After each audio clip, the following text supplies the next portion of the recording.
बिस्मिल्लाहिर्रहमानिर्रहीम, बिस्मिल्लाहिर्रहमानिर्रहीम। अज़ीज़ साथियों, मैं एक्चुअली अदर इनकम के ताल्लुक से शेख साहब से ज़्यादा बात हो रही थी कि अदर इनकम को लेकर के कुछ कन्फ्यूजन्स हो रहे हैं बोल के। तो आई होप कि आप लोग भी बस वही पॉइंट पे डिस्कस करना चाह रहे, जो मैं वीडियो भी शेयर किया था। तो मैं बस अदर इनकम पे आज डिस्कशन करेंगे। अगर आपके कुछ और भी डाउट्स किसी और ताल्लुक से भी हैं, किसी और रेशियो से, किसी और टॉपिक पे कुछ डिस्कस करना चाहें, तो बिल्कुल वेलकम है, हम डिस्कस कर सकते हैं उसके ऊपर भी। तो अदर इनकम का तो आई होप आप सबने वीडियो देख लिया होगा। तो उसमें लाइक वसीम साहब कुछ कह रहे हैं।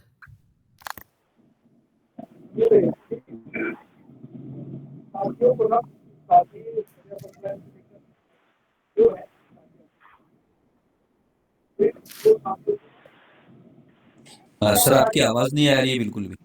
अभी आ रही है आवाज? जी जी अभी आ रही। हाँ ठीक है माशाल्लाह। सर मैं भाई ये कहना चाह रहा था, हमारे पास ना कुछ उलमाए कराम रिसेंटली 2-3 महीने पहले जुड़े हैं। माशाल्लाह ट्रेडिंग तो सीख गए, लेकिन ना ये शरिया वाला पार्ट उनका अभी भी क्लियर नहीं है। तो क्या रहना चाहिए स्टैंडर्ड, और क्या उसके पीछे लॉजिक रहना चाहिए? तो ये जरा बेसिक से आप शुरू करेंगे ना तो बड़ा फायदा होगा इंशाल्लाह। चलिए ओके, कोई बात नहीं, कोई बात नहीं। मैं समझ रहा था कि अदर इनकम का डिस्कशन है, लेकिन इंशाल्लाह कोई मसला नहीं, वो सारे पॉइंट डिस्कस कर लेंगे। लेकिन just give me a minute, मैंने एक बहुत दिन पहले एक पीपीटी बनाया था। आई होप अगर वो मिलता हो तो उसको खोल के रख लेते हैं।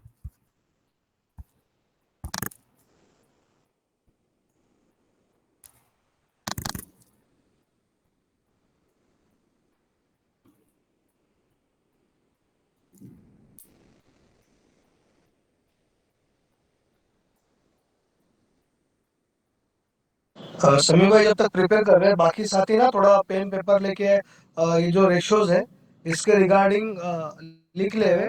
और आपको जो भी डाउट्स है, फॉर एग्जांपल बैलेंस शीट से रिलेटेड है या शरिया मसाइल डिस्कस कर ले, तो माशाल्लाह समी भाई अपने पास में इस मीटिंग के अंदर अल्हम्दुलिल्लाह काफी सारे मैकेनिक राम भी है। जी अच्छा, माशाल्लाह। तो तो मैं ये शेयर हाँ, कर, तो मेरे पास शेयर करने का ऑप्शन है।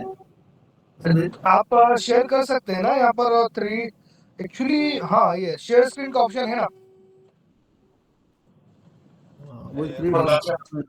नीचे में जो है ना समी भाई, जो स्क्वायर जो शेप है, रेक्टेंगल शेप, उसमें ऐसा एरो बना है अप साइड, वो हैंड के लेफ्ट साइड में। हैंड के राइट साइड पे एरो बना हुआ तो है। हाँ, उसके ऊपर आप क्लिक कर डालें। आप कैसे मैकबुक से है या मतलब ऐसे लैपटॉप से, विंडोज लैपटॉप से? विंडोज लैपटॉप से। हाँ, उसमें डाउन में देखो, डाउन साइड में जहाँ पर पूरे ऑप्शन है ना, माइक के, ऑडियो रिकॉर्डिंग वगैरह, इमोजी वगैरह, तो हाँ वहाँ जी, पर हाँ देखो है। सेंटर में एक ऑप्शन है एग्जैक्टली, ऐसा। गॉट इट, मिल गया।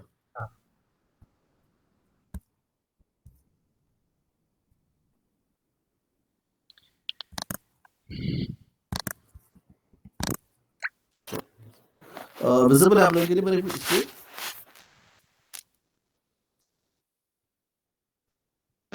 दिख रही है। जी अल्हम्दुलिल्लाह दिख रहा है माशाल्लाह। चलिए चलिए, बिस्मिल्लाहिर्रहमानिर्रहीम। वरज़क़ना व अंता खैरुर राज़िक़ीन। और हमें रिज़्क़ दे तो सबसे रिज़्क़ देने वालों से बेहतर है। सूरह माइदा आयत नंबर 114 से हम इंशाल्लाह शुरुआत करते हैं। ये थोड़ा-सा मेरा इंट्रोडक्शन है। मैं चार्टर्ड अकाउंटेंट हूँ प्रोफ़ेशन के हिसाब से। मैंने इंडिया में भी 4-5 साल जॉब की है, सीए कंप्लीट होने के बाद। फिर यहाँ पे मैं सऊदी अरब में पीडब्ल्यूसी एक ऑडिट फ़र्म है, वहाँ पे जॉइन किया एज़ एन ऑडिटर। और इत्तेफ़ाक से पहले ही जो ऑडिट मैं किया वो इस्लामिक डेवलपमेंट बैंक आईडीबी, जो कि सबसे बड़ा इस्लामिक बैंक है, जिद्दा में है, उसकी ऑडिट करने का मौका मिला। फिर पिछले 3 सालों से मैं एक मैन्युफैक्चरिंग कंपनी में as a senior finance manager job कर रहा हूँ। और इसी दौरान मैं सीआईपीए सर्टिफाइड इस्लामिक प्रोफेशनल अकाउंटेंट वाला कोर्स भी किया हूँ, जो एओफी से है, जिसके ताल्लुक से हम पहले बता रहे थे। तो ये चंद चीज़ें हैं जो मतलब इंट्रोडक्शन में आपके सामने रखना चाह रहा था। देखिए, हम जैसे जानते हैं कि बेसिक चीज़ तो यही है कि जब हम स्टॉक मार्केट की बात सुनते हैं तो पहले एक कल्चर था या फिर बात आवाम में फैली हुई थी कि भाई स्टॉक मार्केट में इन्वेस्टमेंट नहीं करना है, वो हराम है। इन जनरल बात बता रहा हूँ, जो ज़्यादातर आवाम में थी। और या तो फिर कुछ लोग जो इन्वेस्टमेंट करते थे तो बिल्कुल बेलगाम बेलगाम होकर जिस तरीके से भी चाहें इन्वेस्ट करते थे ऑप्शंस में, ट्रेडिंग में, बैंकिंग के स्टॉक्स वगैरह सब जगह पे। तो बहुत सारे लोगों ने इसमें अल्हम्दुलिल्लाह अच्छी स्टडी की है, जो प्रोफेशनल पॉइंट ऑफ व्यू से एज वेल एज शरिया पॉइंट ऑफ व्यू से। तो उसका जो कॉम्बिनेशन है उसमें बहुत सारे वैराइटीज आपको मिल जाएंगे। अगर आप यूरोप जाएंगे तो आपको वहाँ पे डिफरेंट रेशोस है, यूएस में डिफरेंट रेशोस हैं, डो जोन्स पे कुछ और है सॉरी। अगर आप इधर इंडोनेशिया मलेशिया जाएंगे तो वहाँ पे कुछ और रेशोस हैं। श्रीलंका, इंडिया, पाकिस्तान में भी डिफरेंट डिफरेंट रेशोस चलते हैं। तो कोई कंसिस्टेंसी नहीं है, जैसे कि सब अपने अपने कंट्री के अपने अपने मार्केट के हिसाब से रेशोस को डिफाइन किए हैं। लेकिन मेरा इत्तेफाक तासिस से इंट्रोडक्शन हुआ मेरा, जो तासिस में बॉम्बे में ही है, आप लोग जानते होंगे। डॉक्टर शाहिद निसार साहब से भी मैं पर्सनली 2-3 बार मिला और उनसे भी कुछ गाइडेंस ली है इस मामले में। और फिर मेरी अपनी सेल्फ स्टडी और फिर सर्टिफिकेशन कोर्सेस और मेरा खुद सीए का बैकग्राउंड सबको मिला करके जो मैंने ये चीज़ें स्टडी की हैं, तो मैंने जो सबसे कंजर्वेटिव अप्रोच हो सकता है वो आप लोगों के सामने रखने की कोशिश की है। इससे तकरीबन 2 या 2.5 साल पहले भी मैं एक ऐसे ही पब्लिक अवेयरनेस के लिए यूट्यूब पे एक सेशन अपलोड किया था, जो ऐसे ही मैं किया था, तो कुछ साथियों के साथ। तो उसका भी बहुत सारे क्वेश्चंस आए हैं और बहुत सारे लोगों में अल्हम्दुलिल्लाह थोड़ा बहुत अवेयरनेस फैला है कि भाई स्टॉक मार्केट में इन्वेस्टमेंट करना चाहिए और करने के साथ-साथ शरिया पॉइंट ऑफ व्यू से करना चाहिए। तो 2 चीज़ें भी लोगों की समझ में अल्हम्दुलिल्लाह आ रही हैं। वही आज चंद चीज़ें आपके सामने मुख्तसर तरीके से रखता हूँ, फिर क्वेश्चन आंसर्स में हम ज़्यादा डिस्कस कर सकते हैं। सबसे पहले ये है कि आप तो हलाल चीज़ों में इन्वेस्ट करेंगे, वो हम सब जानते हैं, ज़्यादा उसमें डिटेल में जाने की ज़रूरत नहीं है। जैसे कि हम किसी भी शराब में नहीं करेंगे, बैंकिंग में नहीं करेंगे, इंश्योरेंस में नहीं करेंगे। तो इंश्योरेंस बतौर खुद अपने आप में बज़ात हराम नहीं है, लेकिन चूँकि उसमें बहुत सारे इंडिया में ऐसे ही होता है कि सारे के सारे इंश्योरेंस प्रोडक्ट्स है वो इंटरेस्ट से लिंक्ड है, तो वहाँ आके मसला हो जाता है। तो ऐसे तमाम फाइनेंस कॉर्पोरेशंस इसमें शामिल हो जाएँगे, चूँकि सब इंटरेस्ट बेस पे ही चलते हैं इंडिया में, तो बेहतर है कि मुकम्मल तरीके से उस सेक्टर में हम फिल वक़्त इन्वेस्ट ना करें। सेकंड होता है कि ठीक है भाई, हम नॉर्मल कंपनीज़ में इन्वेस्टमेंट करते हैं और बहुत अच्छी बात ये है कि इंडिया के स्टॉक मार्केट में आप देखेंगे तो आपको बहुत सारे कंपनी, अगर आप फाइनेंस सेक्टर को हटा दें तो आपको कंपनीज ऐसे मिलेंगे, खासतौर पर जो ब्लू चिप्स कंपनीज हैं और बहुत सारे medium and short term mid cap and small cap वाले कंपनीज भी, जिसका लाइक 90% आप कह सकते हैं कि ये लोग शरिया कंप्लाइंट हैं। बहुत सारे केसेस में आपको जाके देख लें, निफ्टी में जाके देख लें, आपको मोर देन 90% कंपनीज ऐसे ही मिलेंगे जो कि शरिया कंप्लाइंट है, क्योंकि कोई नहीं चाहता कि ज़्यादा से ज़्यादा डेट लेकर के चले। हर कोई अपने डेट को मिनिमम करना चाहता है। तो आपको बहुत अच्छा इंडिया मार्केट इसलिए भी लगती है compare to other market. Even अगर पाकिस्तान से भी कंपेयर करें, कराची इंडेक्स में इतने शरिया कंपेयर स्टॉक्स नहीं है। इन टर्म्स ऑफ रेशियो में बात कर रहा हूँ, उनकी कंपनी का मार्केट तो बहुत छोटा है इंडिया से। अगर हम प्रोपोर्शन भी लगा लेंगे, रेशियो भी लगा लेंगे, तो कराची स्टॉक एक्सचेंज में इतने स्टॉक्स आपको नहीं मिलेंगे शरिया कंप्लाइंट जितने कि आपको इंडिया में मिल जाएंगे। तो ये एक अच्छी चीज़ है इंडिया मार्केट के ताल्लुक से। तो हमारे चंद रेशियो में से पहला रेशियो है कि total debts should not exceed 30% of total assets. यानी कि आप जो कर्ज लेकर के आते हैं, वो उस कर्ज आपका जो टोटल कंपनी के असेट्स हैं, उससे 30% या उससे 30% तक होना चाहिए, उससे बढ़ के नहीं होना चाहिए। तो ऐसे ही कंपनी में हम इन्वेस्ट करेंगे जहाँ पे लोन कर्ज जो है 30% से ज़्यादा ना हो। अब अगर आप जाके देखें दूसरी जगह पे, तो दूसरे लोग रेशियो इस्तेमाल करते हैं, debt divided by total debt divided by market capitalisation of last 12 months average of market capitalisation. Market capitalisation एक ऐसी चीज़ होती है जो कि आपका जो शेयर प्राइस अभी चल रहा है मार्केट का, और उसको मल्टीप्लाई करते हैं कि जितने नंबर ऑफ शेयर्स कंपनी ने इशू किए हैं, सारे शेयर्स जो पब्लिक के पास है, प्रमोटर के पास है, सब मिला करके अगर उसको मल्टीप्लाई करें तो आपको मार्केट कैपिटलाइजेशन निकल आएगा। तो टोटल डेट में मार्केट कैपिटलाइजेशन देखेंगे तो आपको अक्सर केसेस में ऐसा दिखेगा कि भाई कोई भी 30% क्रॉस नहीं कर रहा है, बहुत ही कम मिलेंगे जो 30% क्रॉस कर रहे हैं। तो वो रेशियो बहुत रियलिस्टिक नहीं है, रेशनल नहीं है। और डो जोन्स ये रेशियो इस्तेमाल करता है, और जब 90s में पहली बार ये शरिया कंप्लाइंट के नॉर्म्स लोगों ने बनाना शुरू किए थे, तब ये फार्मूला इस्तेमाल किया गया था।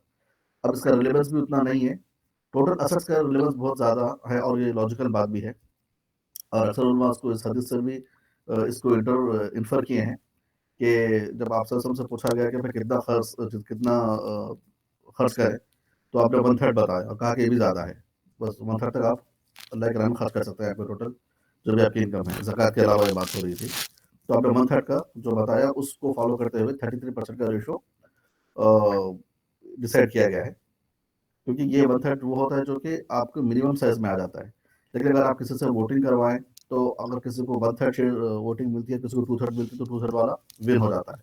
मतलब ये माइनॉरिटी वाली डिफरेंशिएशन में आता है।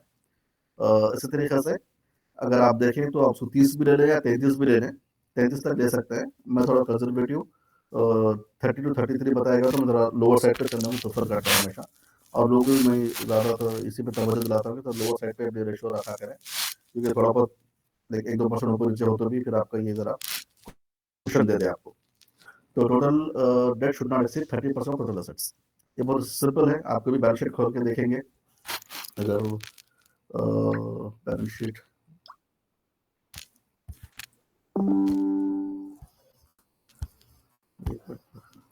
हाँ, अगर आप कोई भी बैलेंस शीट में फिलहाल एग्जांपल दे देता हूँ। अगर आपके पास बैलेंस शीट दिखाती है इन्वेस्टमेंट्स हैं 10 के, फिक्स असेट्स हैं 50 के, आपके पास ट्रेड रिसीवेबल्स हैं और 20 के, और दूसरे अदर असेट्स मिला करके आपके 100 की पूरी बैलेंस शीट बनती है। यानी कि ये वो चीज़ को ज़ाहिर करती है कि ये आपके पास असासे हैं आज के दिन पे मौजूद। किसी भी एज ऑफ द डेट पे बैलेंस शीट देखी जाती है, जबकि पी&एल अकाउंट जिसको इनकम स्टेटमेंट कहते हैं वो पूरे साल का परफॉर्मेंस बताता है। अगर आप फाइनेंस की या अकाउंटिंग की फील्ड के नहीं है तो आपको 2 लफ्ज़ से बहुत आसानी से आप चीज़ को समझ सकते हैं। जब भी आपको परफॉर्मेंस देखना है किसी भी कंपनी का तो आप इनकम स्टेटमेंट में चले जाएँगे। अगर आपको कंपनी की पोज़ीशन देखना है तो आप बैलेंस शीट की तरफ चले जाएँगे। तो ये बैलेंस शीट पोज़ीशन को ज़ाहिर करती है। हमको देखना है हमारा पोज़ीशन क्या है, हमारा टोटल असासे, टोटल असेट्स जो है उसमें से कितना है जो हम खर्च पे लेकर के आए हैं। तो 30% का जो है, जैसे मैं एग्जांपल बता रहा था, आपका सब चीज़ें मिला के बैलेंस शीट पे सपोज़ 100 की हो गई है, और दूसरी जानिब आप जो खर्च लेकर के आए हैं वो सपोज़ वो ₹20 का है, तो 20 आप डिवाइड कर देंगे 100 से तो आपको 20% निकलेगा। तो ऐसे कंपनीज़ जहाँ पे 20% आ रहा है, आप उसमें इन्वेस्ट कर सकते हैं। 30 तक भी आप खर्च लेके आए हैं, आपके असासे 100 के हैं, तो उसमें भी आप कर सकते हैं। लेकिन अगर वो 35 हो जाए, 40 हो जाए, तो बहुत ज़्यादा अब देखेंगे कि गलबा इसमें क्या हो गया है, प्रोपोर्शन ज़्यादा इंटरेस्ट का आ गया है। लाइक आई मीन टू से लाइक लोन्स का आ गया, जिसके ऊपर आप इंटरेस्ट पे करते हैं। तो बेहतर है कि वो आप उसको उसमें इन्वेस्ट ना करें, 30% तक ही लिमिट हो जाए। तो ये एक छोटा सा सिंपल रेशियो है, इसमें कोई ज़्यादा कॉम्प्लेक्सिटीज भी नहीं है। फिर सेकंड आता है prohibited component does not exceed 5% of the total income. यानी कि आप जितना भी कमाते हैं ना, उसका 5% से ज़्यादा आपका कोई भी इनकम ऐसा नहीं होना चाहिए जो कि गलत सोर्स से आया, जो कि हलाल नहीं है। For example Reliance suppose business करता है कपड़ों का, तो कपड़ों का जो बिजनेस है बाजार खुद कोई उसमें मसला नहीं है, बिल्कुल कर सकते हैं। लेकिन आपको लाइक बहुत सारी चीज़ें इंपोर्ट एक्सपोर्ट करने के लिए आपको बैंक अकाउंट खुलाना पड़ेगा, आपके पैसे रखने के लिए, ट्रांसफ़र करने के लिए आपको अमाउंट रखना पड़ेगा। करंट अकाउंट रखेंगे तो आपको उस पर इंटरेस्ट आएगा। एलजी खुलाने के लिए आपको बैंक को कमीशन पे करना पड़ेगा। तो बहुत सारे कॉम्प्लेक्सिटीज होते हैं जो ऑपरेशनल नेचर के होते हैं, जिसके लिए आपको डेफिनेटली बैंकिंग का सहारा लेना पड़ता है। या फिर ऐसा भी हो सकता है कि आपने किसी को अपने सब्सिडीज को या किसी और कंपनी को लोन भी दिया हो, क्योंकि आपका काम इंटरेस्ट कमाना नहीं है सूद पे, ना ही आपका काम अब दूसरे कंपनीज को लोन देके उस पर इंटरेस्ट कमाना है। आपका एक्चुअल काम है कपड़े बेचना। लेकिन दूसरे चीज़ों की वजह से आपका कुछ ना कुछ ऐसा इनकम भी आ रहा है जो कि हराम के डेफिनेशन में फॉल होता है। तो वैसे वक्त हम देखेंगे कि अगर कंपनी का इनकम स्टेटमेंट आप देखें तो सबसे पहले आपको दिखाता है रेवेन्यू कितना है, टोटल रेवेन्यू। फिर दिखाता है उसका रेवेन्यू के पीछे आपने कितना खर्चा लगाया, कॉक्स। फिर उसके बाद में दूसरे एडमिन टाइप के खर्चे वगैरह आते हैं। फिर आपने अगर कोई लोन लेके आया तो उसके फिर इंटरेस्ट पे करते हैं, इंटरेस्ट का अमाउंट इसमें अलग से जाहिर होता है। इन सब के अलावा एक और लाइन आती है, वो होती है अदर इनकम या अदर एक्सपेंस के नाम से। तो इसमें ऐसी इनकम आती है जो कि आपका एक्चुअल बिजनेस तो नहीं है, लेकिन किसी और तरीके से आ रही है। जैसे कि आपके पास बहुत ज़्यादा पैसा रखा हुआ है बैंक में, और उसके ऊपर जो इंटरेस्ट आ रहा है वो आप अदर इनकम में दिखाते हैं। तो ऐसे केसेस में हमको देखना है कि हमारा जो अदर इनकम है वो 5% से ज़्यादा नहीं बढ़ना है टोटल हमारे रेवेन्यू के, टोटल हमारे इनकम के। यानी कि अगर कंपनी 1000 रुपये कमा रही है पूरे साल में, ठीक है, तो या फिर सिंपल एग्जाम्पल वही 100 का लेकर चलते हैं, अगर सपोज 100 रुपये कमा रही है तो 5 रुपये से ज़्यादा आपका अदर इनकम नहीं आना चाहिए, जो कि ऐसे सोर्स से आता हो जो कि हराम है। अच्छा, अदर इनकम में बहुत सारी चीज़ें आ जाती हैं, जैसे कि अगर आपके पास कोई मशीनरी रखी हुई थी, आपने वो मशीन बेच दी। मशीन की वैल्यू थी सपोज 80 रुपये, और इतना इसको इस्तेमाल हो गया था कि इतना डिप्रिसिएशन उस पर लग गया था कि 80 जा करके वो 40 रुपये की हो गई थी। लेकिन आपने जाके मार्केट में बेच दिया, आपको 50 रुपये मिल गए। तो ऐसी मशीन जिसकी बुक वैल्यू 40 की हो गई थी इस्तेमाल करने के बाद, आपने किसी रीजन से उसको बेच दी तो आपको 50 रुपए आ गए, जो 40 रुपए तो खैर उसके अपने मशीन के थे, 10 रुपए जो आ गए वो आपको इनकम में लेना पड़ेगा। तो आप क्या करेंगे, इनकम 5 रुपए वहां पे दिखा देंगे, 10 रुपए वहां पे दिखा देंगे जो मशीन की वजह से आए, और ये हलाल तरीके से है। तो इस किस्म के इनकम से कोई मसला नहीं है। आपको बस ये देखना है कि टोटल इनकम क्या है, और टोटल इनकम का ब्रेकअप आपको जनरली स्क्रीनर पे और दूसरे वेबसाइट पर भी नहीं मिलता। इसके लिए आपको निकालना पड़ता है कंपनी की एनुअल रिपोर्ट। जैसे अब मैंने आपको वीडियो में बताया डिटेल में कि किसी भी कंपनी के वेबसाइट पे जा करके उसके एनुअल रिपोर्ट्स उसके फाइनेंशियल सेक्शन में जाएंगे तो आपको मिल जाएगी, क्योंकि जो भी कंपनी लिस्टेड है उनको कंपलसरी है कि वो अपने बराबर एनुअल रिपोर्ट पब्लिक को सामने रखें, तो उनकी वेबसाइट पर अवेलेबल होती है, दूसरे वेबसाइट में भी मिल जाती है। अगर किसी कंपनी की नहीं मिल रही तो आप 2-3 जगह ढूंढेंगे तो गूगल से बगैर कोई पेमेंट करके आसानी से आपको मिल जाएगी। उसमें जाकर के आप देखेंगे कि अदर इनकम जैसे कि बैलेंस शीट और पीएनएल देखेंगे तो उसके नीचे नोट्स भी होता है। नोट्स पे बहुत ज़्यादा डिटेल में चीज़ें बताई जाती हैं। सपोज़ कोई कहता है कि मेरे पास 50 लाख की फिक्स्ड असेट्स हैं, तो 50 लाख के फिक्स्ड असेट में क्या-क्या शामिल है नीचे नोट में मेंशन होता है। इतनी मशीन है, इतने व्हीकल्स हैं, इतनी बिल्डिंग है, इतना लैंड है वगैरह-वगैरह। तो इसी तरीके से अगर आप इनकम कमाते हैं, अदर इनकम, तो अदर इनकम का भी ब्रेकअप होता है। सपोज़ आपने अदर इनकम कमा लिए ₹500, तो ₹500 का डिटेल ब्रेकअप होता है कि कितना इसमें इंटरेस्ट बैंक से आया है, कितना इसने किसी को लोन दिया था उसके ऊपर इंटरेस्ट आ गया है, और कितना इसने मशीन बेच दी थी उससे कुछ फ़ायदा आ गया, या किसी रीज़न से कोई और लॉस आ गया, यानी कि कोई चीज़ जल गई, उसकी बदले क्या कहना चाहिए, कोई इंश्योरेंस की हुई आइटम थी वो ख़राब हो गई, जल गई, डिस्ट्रॉय हो गई, उसकी वजह से इंश्योरेंस का आपको जो पैसा मिला, क्योंकि आपका काम चीज़ों को डिस्ट्रॉय करके उसके ऊपर कमाना नहीं है इंश्योरेंस से, तो ये भी क्या होता है अदर इनकम में इसको रिकॉर्ड करता है। तो ऐसी चीज़ें बिल्कुल हलाल है। अगर आपने कोई चीज़ रखी थी, जल गई, उसका आपको इंश्योरेंस का पैसा आ गया, तो कोई मसला नहीं है। तो इस तरीके से आप बस उन 4-5 आइटम्स को देखेंगे, उसमें से इंटरेस्ट वाला कौन-सा पोर्शन है उसको आइडेंटिफ़ाई करेंगे, उस अमाउंट को आप र रखेंगे। सपोज़ वो अमाउंट बनता है आपका सारा मिला करके ₹3 बनता है, अगर हम 100 का एग्ज़ाम्पल लेकर के चलें, और आपका इनकम, टोटल इनकम जो है वो ₹100, मतलब आपकी जो बिज़नेस आप करते हैं, आपको जो रेवेन्यू आता है वो ₹100 का है। तो 3/100 करके देखेंगे तो आपको 3% आ जाएगा। तो आपको कोई मसला नहीं है ऐसे कंपनीज़ में, क्योंकि इनका काम सूद पे पैसा कमाना नहीं है, इनका काम नॉर्मल बिज़नेस करना है, लेकिन किसी रीज़न से ये इनके पास इनकम आ गया है। अच्छा, इसके लिए एक अच्छी रिसर्च ये की तासिस ने, जो तक़वा एडवाइज़री शरिया कुछ था, कंप्लीट नाम इनका याद नहीं आ रहा है।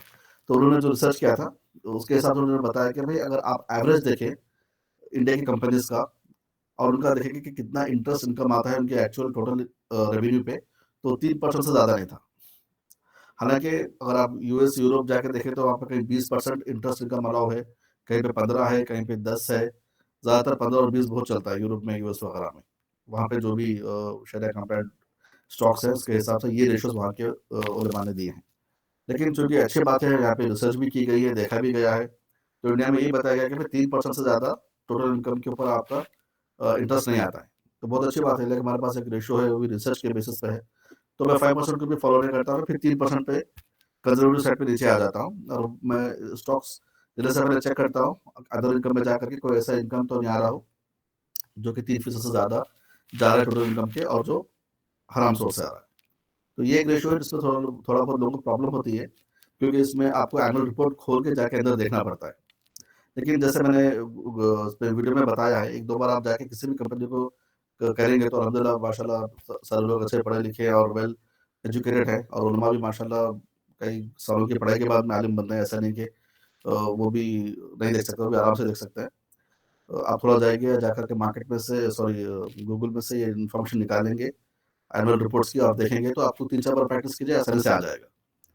तो ये कोई बहुत ज़्यादा कॉम्प्लेक्स चीज़ नहीं है, लेकिन थोड़ा 1-2 बार आपको प्रैक्टिस करना पड़ेगा। फिर एक और रेशियो आता है, receivables should not be more than 40% of the total assets.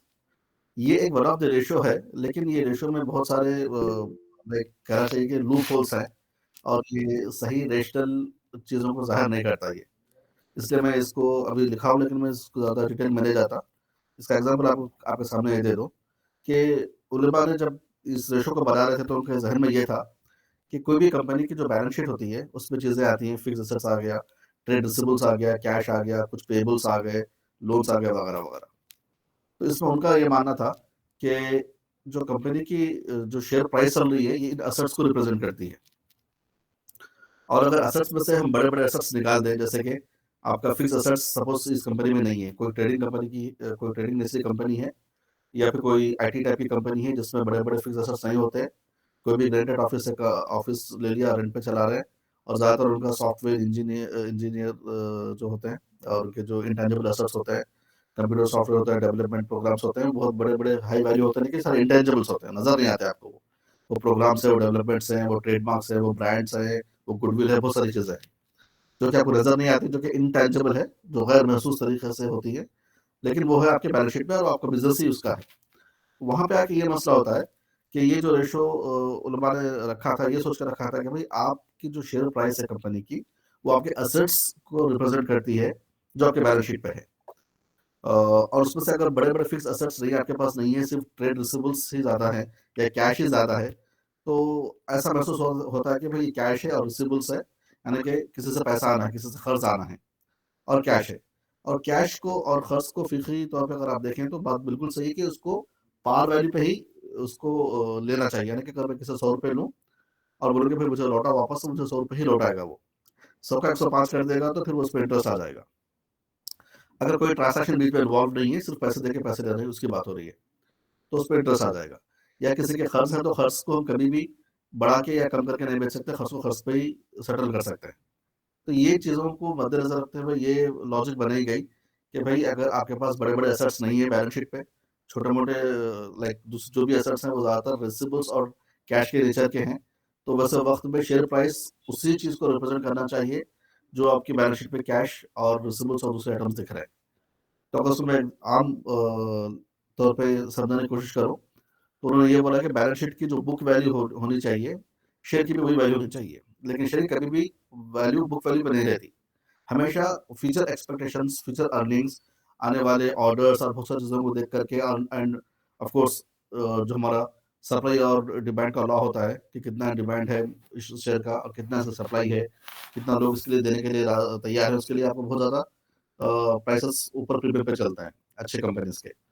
तो लोगों ने बोला कि भाई अगर ऐसा रहा तो ये तो प्रीमियम पे चल रही है, लेकिन चलना तो बुक वैल्यू पे चाहिए था, तो फिर ये गलत है। इस लिहाज से इसको एक रेशियो लगा के इसको फिक्स कर दिया 40%। लेकिन इसमें बहुत बड़े-बड़े फ्लॉस हैं। बस सबसे पहले मसला ये है कि कभी भी आपका जो शेयर प्राइस है वो बुक वैल्यू को रिप्रेज़ेंट नहीं करता, वो हमेशा मार्केट वैल्यू को रिप्रेज़ेंट करता है। और कभी भी जैसे कि टुकड़ों में तोड़ा गया है कि भई ये कैश है, ये लोन है और ये फिक्स्ड एसेट्स हैं वगैरह-वगैरह। इस तरह से आप तोड़-तोड़ के कभी भी कंपनी की वैल्यू नहीं निकाल सकते। आपको business as a whole composite तौर पे देखना पड़ता है। कोई इस तरीक़े से शेयर प्राइस को डिवाइड करके तोड़ने जाएगा तो वो बहुत ही गलत अप्रोच रहेगा। ना ही वो प्रोफ़ेशनल तौर पे सही है, ना ही आप किसी को प्रॉपर्ली इस तरीक़े से एक्सप्लेन कर पाएँगे, क्योंकि प्रैक्टिकली ऐसा होता ही नहीं है। तो इस लिहाज से इस रेशियो को मैं लोगों से डिस्कस नहीं करता हूँ। यहाँ पे रखा है इसलिए ताकि मैं समझा दूँ कि इसको लेकर के बहुत सारे मिसकंसेप्शंस हैं। अगर आप टासिस के वेबसाइट पे जाके पढ़ेंगे तो उन्होंने भी इसी बात को वहाँ पे लाइक हाइलाइट किया है कि भाई ये रेशियो जो है वो उलमा ने बनाया है, लेकिन ये बिल्कुल प्रैक्टिकल नहीं है और बेटर इसको अवॉइड करें। अब मसला ये होता है कि लोग जो ज़्यादा इस डिटेल में नहीं जाते हैं, कोई उन्होंने एक ऐप बना दिया है, ऐप के अंदर ये फ़ॉर्मूला लगा दिया है, तो अच्छे-अच्छे स्टॉक्स जो बिल्कुल सही है, इसमें कोई मसला नहीं है, लेकिन ये रेशियो फुलफ़िल नहीं कर पाते तो फिर वहाँ पे जाके दिखा देता है कि ये नॉन कंप्लायंट है। तो अब लोग समझते हैं कि भाई तो नॉन कंप्लायंट है इसलिए उसके लिए उसको लेते नहीं, लेकिन वो हकीकत को उसके पीछे क्या है समझते नहीं। तो ये मैं इसलिए भी वीडियो बनाने का मकसद था और आज आप लोगों के सामने भी बैठने का मकसद यही है कि भाई जितना हो सका खुद से आप स्क्रीनिंग करें और लोगों को बताएं, क्योंकि ये बहुत बड़ा काम नहीं है। जब आप जैसे माशाल्लाह एक्सपर्ट्स बैठे हैं जो चार्ट्स को मिनटों में उसको समझ लेते हैं और अच्छे अच्छे राय देते हैं, या फंडामेंटल लोग बैठे हैं जो बैठ के समझ सकते हैं कि कंपनी कैसे ऑपरेट करेगी, क्या चलेगा, तो आसानी से एक अगर 5 मिनट भी या 5 मिनट से कम टाइम में आप इसको इजीली आप आइडेंटिफाई कर सकते हैं कि कौन सा शरिया कंप्लायंट स्टॉक है कि नहीं है। जब हम इतने कॉम्प्लेक्स जब जब हमारे पास इतने कॉम्प्लेक्स स्ट्रक्चर और चार्ट समझने के लिए हम इसके काबिल हैं, तो कोई मसला नहीं है कि हम इसको शरिया कंप्लायंट स्टॉक्स को ना समझ सकें अपने तौर पे एक बस 2-3 मिनट लगा करके। तो या तो कोई इतना अच्छा ऐप बनाए कि भाई इसको बराबर लेके चले और उसको टाइम टू टाइम अपडेट करे, तो अलग बात है। या नहीं तो फिर खुद अपने लेवल पे देखें और अपने सर्किल जैसे कि माशाल्लाह वसीम साहब की सर्किल है, तो वहाँ पे लोगों को एजुकेट करें, वो आगे लोगों को एजुकेट करेंगे, तो बहुत आसानी से ये चीज़ हो सकती है। तो ये चंद चीज़ें थी जो बहुत ज़्यादा बेसिकली किसी भी स्टॉक को देखनी होती है। फिर एक और पॉइंट था कि investment interest bearing investment should not be more than 10% of total investments. तो ये इसको भी हम लाइक बहुत ज़्यादा ये यूज़ में नहीं आएगा, तो भी इसको डिस्कस नहीं करते हैं।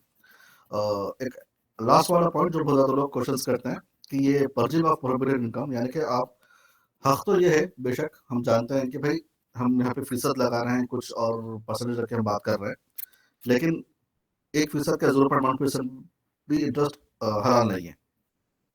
लेकिन हमारी मजबूरी है कि हम ऐसे मार्केट में इन्वेस्ट कर रहे हैं या फिर ऐसे मार्केट में फाइनेंशियल गोल्स अपने बनाना चाहते हैं जहाँ पे हमको 100% शरिया के तौर पे कोई रूल अप्लीकेबल नहीं है।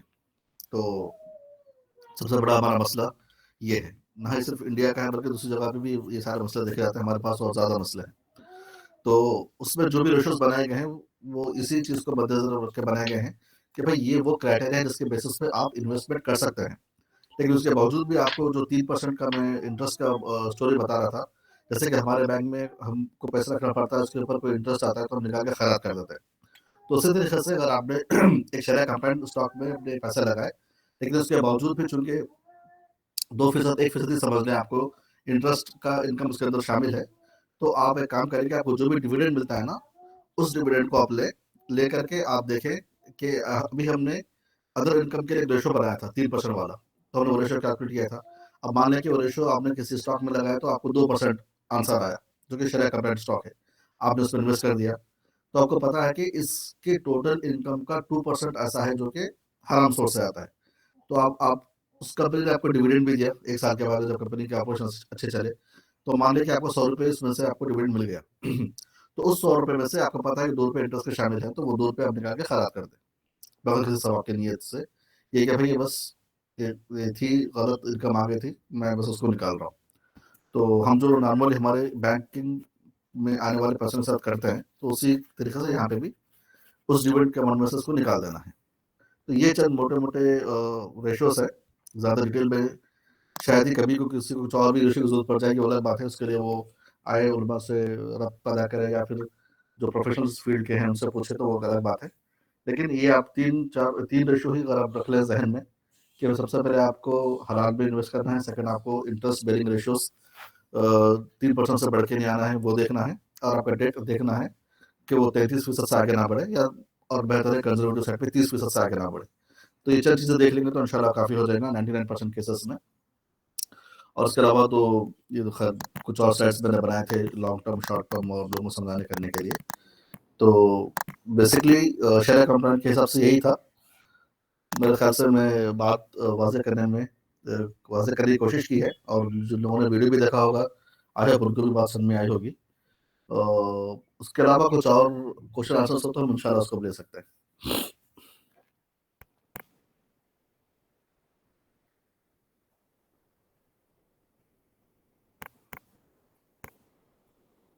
सवाल होंगे किसी के तो पूछ लो।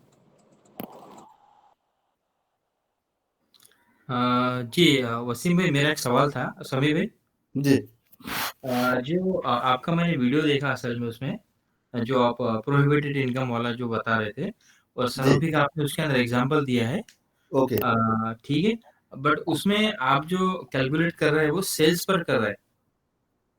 हाँ, रेवेन्यू पे, जी, उसी को रेवेन्यू कहते हैं। जी, जी।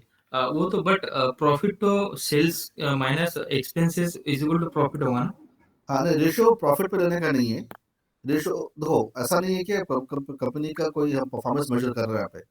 हम बस यहाँ पे ये समझने की कोशिश कर रहे हैं कि भाई आपका एक्चुअल बिजनेस क्या है, और उसमें टोटल प्रोफिटेड इनकम से कितना आ रहा। तो वहाँ पे नेट इनकम लेना गलत होगा। प्रॉफिट और लॉस लेना पे वहाँ पे नहीं है मकसद। मकसद ये है कि आप टोटल इनकम देखें जो गलत सोर्स से आ रहा है, डिवाइड करें आपके टोटल बिजनेस इनकम से, जिसको सेल्स कह लें या रेवेन्यू कह लें। ये रेशो है। ये लेकिन समझ भी नहीं आ रहा मेरे को, क्योंकि सेल्स तो मतलब भले ही 100 रुपए हो सामने वाला, लेकिन इनकम के हिसाब से अपन कैलकुलेट करेंगे ना। नहीं, मकसद क्या है हमारा यहाँ पे? प्रोहिबिटेड इनकम देखना कितनी है, हाँ, किस में से देखना है ये? टोटल इनकम में से। नहीं, ये तो परफॉर्मेंस की बात हो गई। हम यहाँ पे ये देखना चाह रहे हैं कि भाई हमारे पास इंटरेस्ट इनकम आ रहा है ना, तो क्या ये हम्म, कंपनी का बिजनेस यही है कि इसी तरीके से इंटरेस्ट पे कमाने के लिए ये इसमें पैसा रखती है, या इस कंपनी का एक्चुअल कोई ऑपरेशंस कुछ और टाइप के हैं?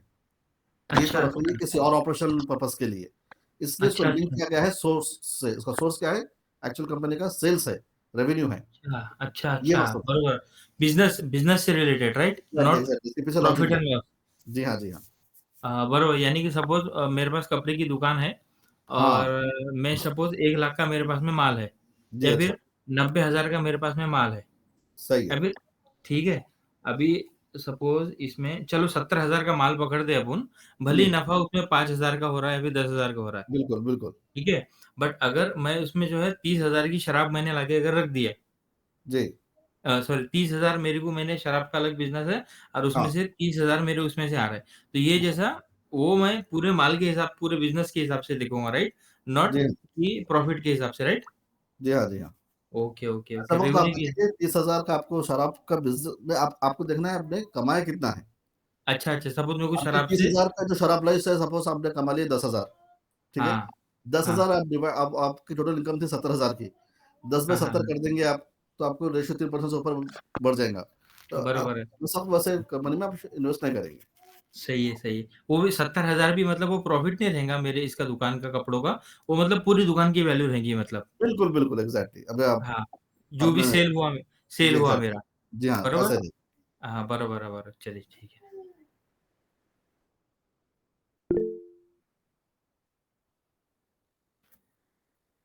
डायरेक्ट पूछिए मुफ्ती मोहसिन साहब। अस्सलाम वालेकुम सनी सर।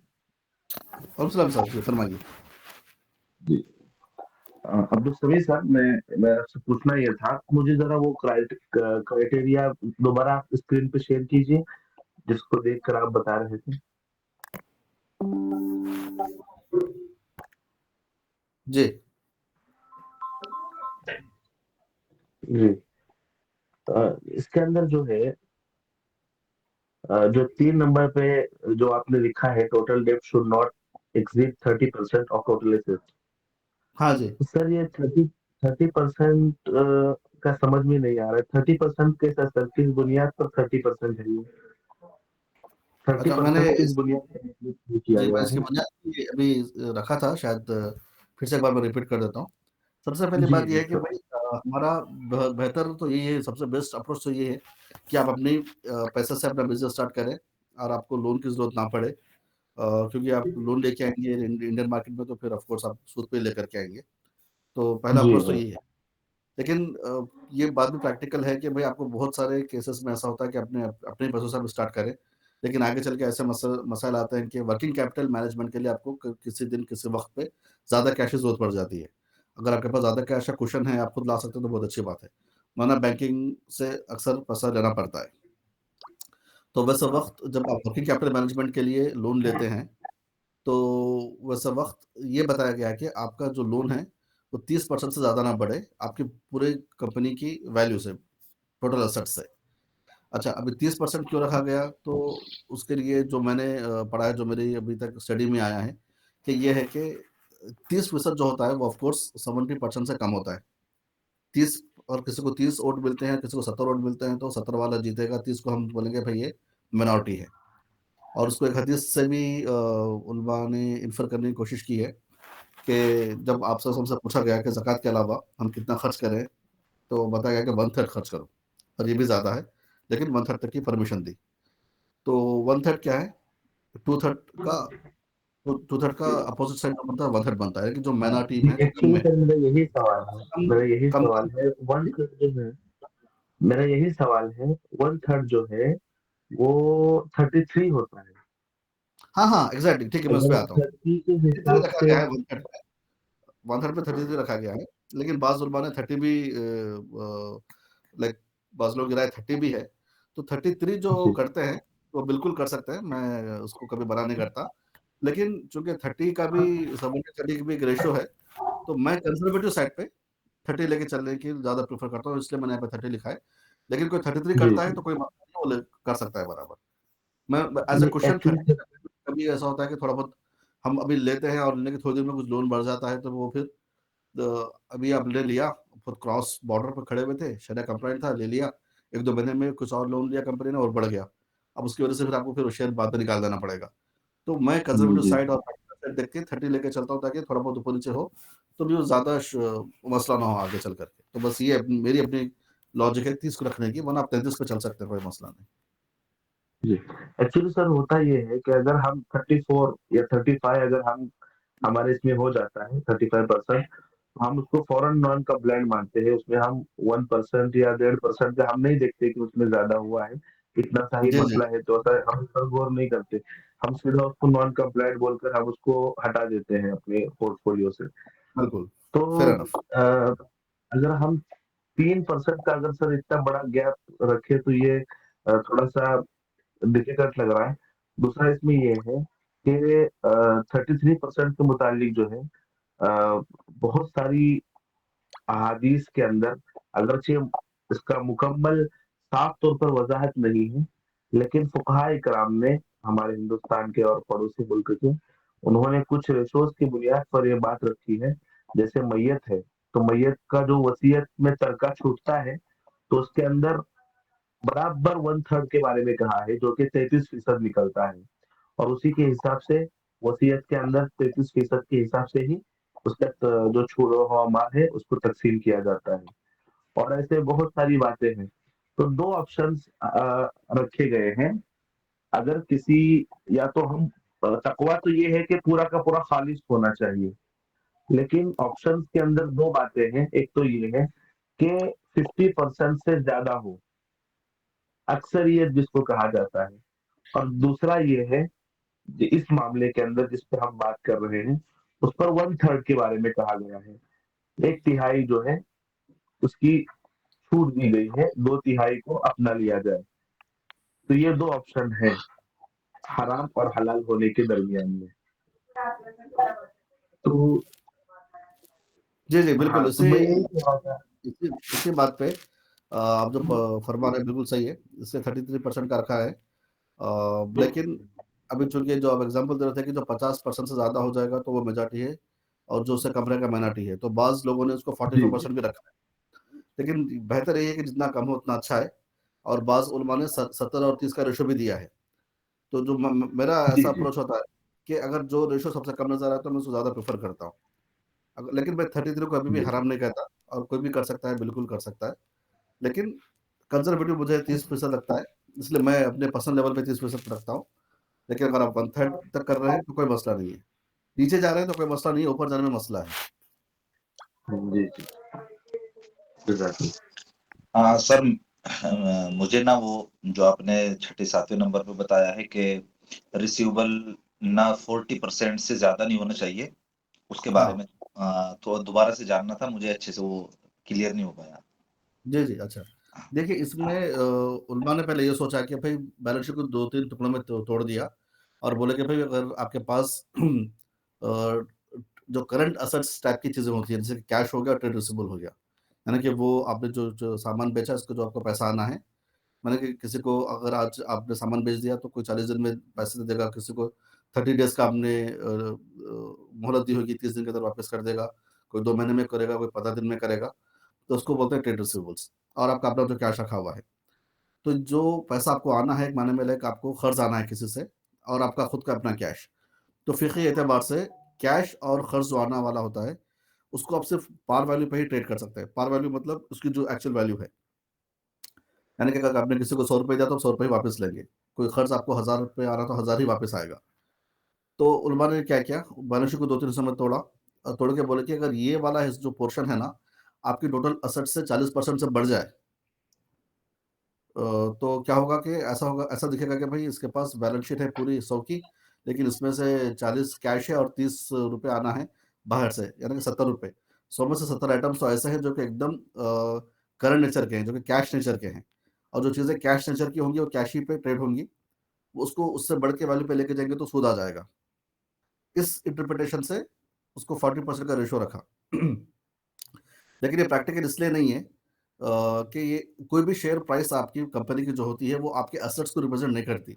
वो आपके आने वाले फ्यूचर अर्निंग्स को और बहुत सारे फैक्टर्स जो को लेकर के चलती है। तो इसको इस तरीके से तोड़ना कि मैं इस शेयर प्राइस को मानता हूँ कि भाई ये इन 2 चीज़ों का मजमा बनेगी, तो ये बात प्रैक्टिकल सही नहीं है। और बहुत सारे कंपनीज़ ऐसे हैं जो आईटी सेक्टर के हैं और बहुत सारे कंपनीज़ ऐसे हैं जो कि बड़े-बड़े फिक्स एसेट्स नहीं रखते अपने और उनका ट्रेडिंग का नेचर का ज़्यादा उनका बिज़नेस होता है। यानी कि सपोज़ एक वेयरहाउस भी आपने ले लिया, वेयरहाउस भी किराए पे लिया और आप क्या करते हैं होलसेलर हैं, सामान लेकर के आते हैं, उसको बेचते हैं। फिर एजेंसी वालों को बेचते हैं, एजेंसी वाले पैसे लाके आपको देते हैं और हर एजेंसी को आपने 2 महीने का क्रेडिट का टाइम दे रखा है। तो बिज़नेस साइकिल ऐसी है कि आपको जो भी पैसा देंगे 2 महीने के बाद में आएगा, जो भी आपको बेचेंगे, जो भी आप बेचेंगे।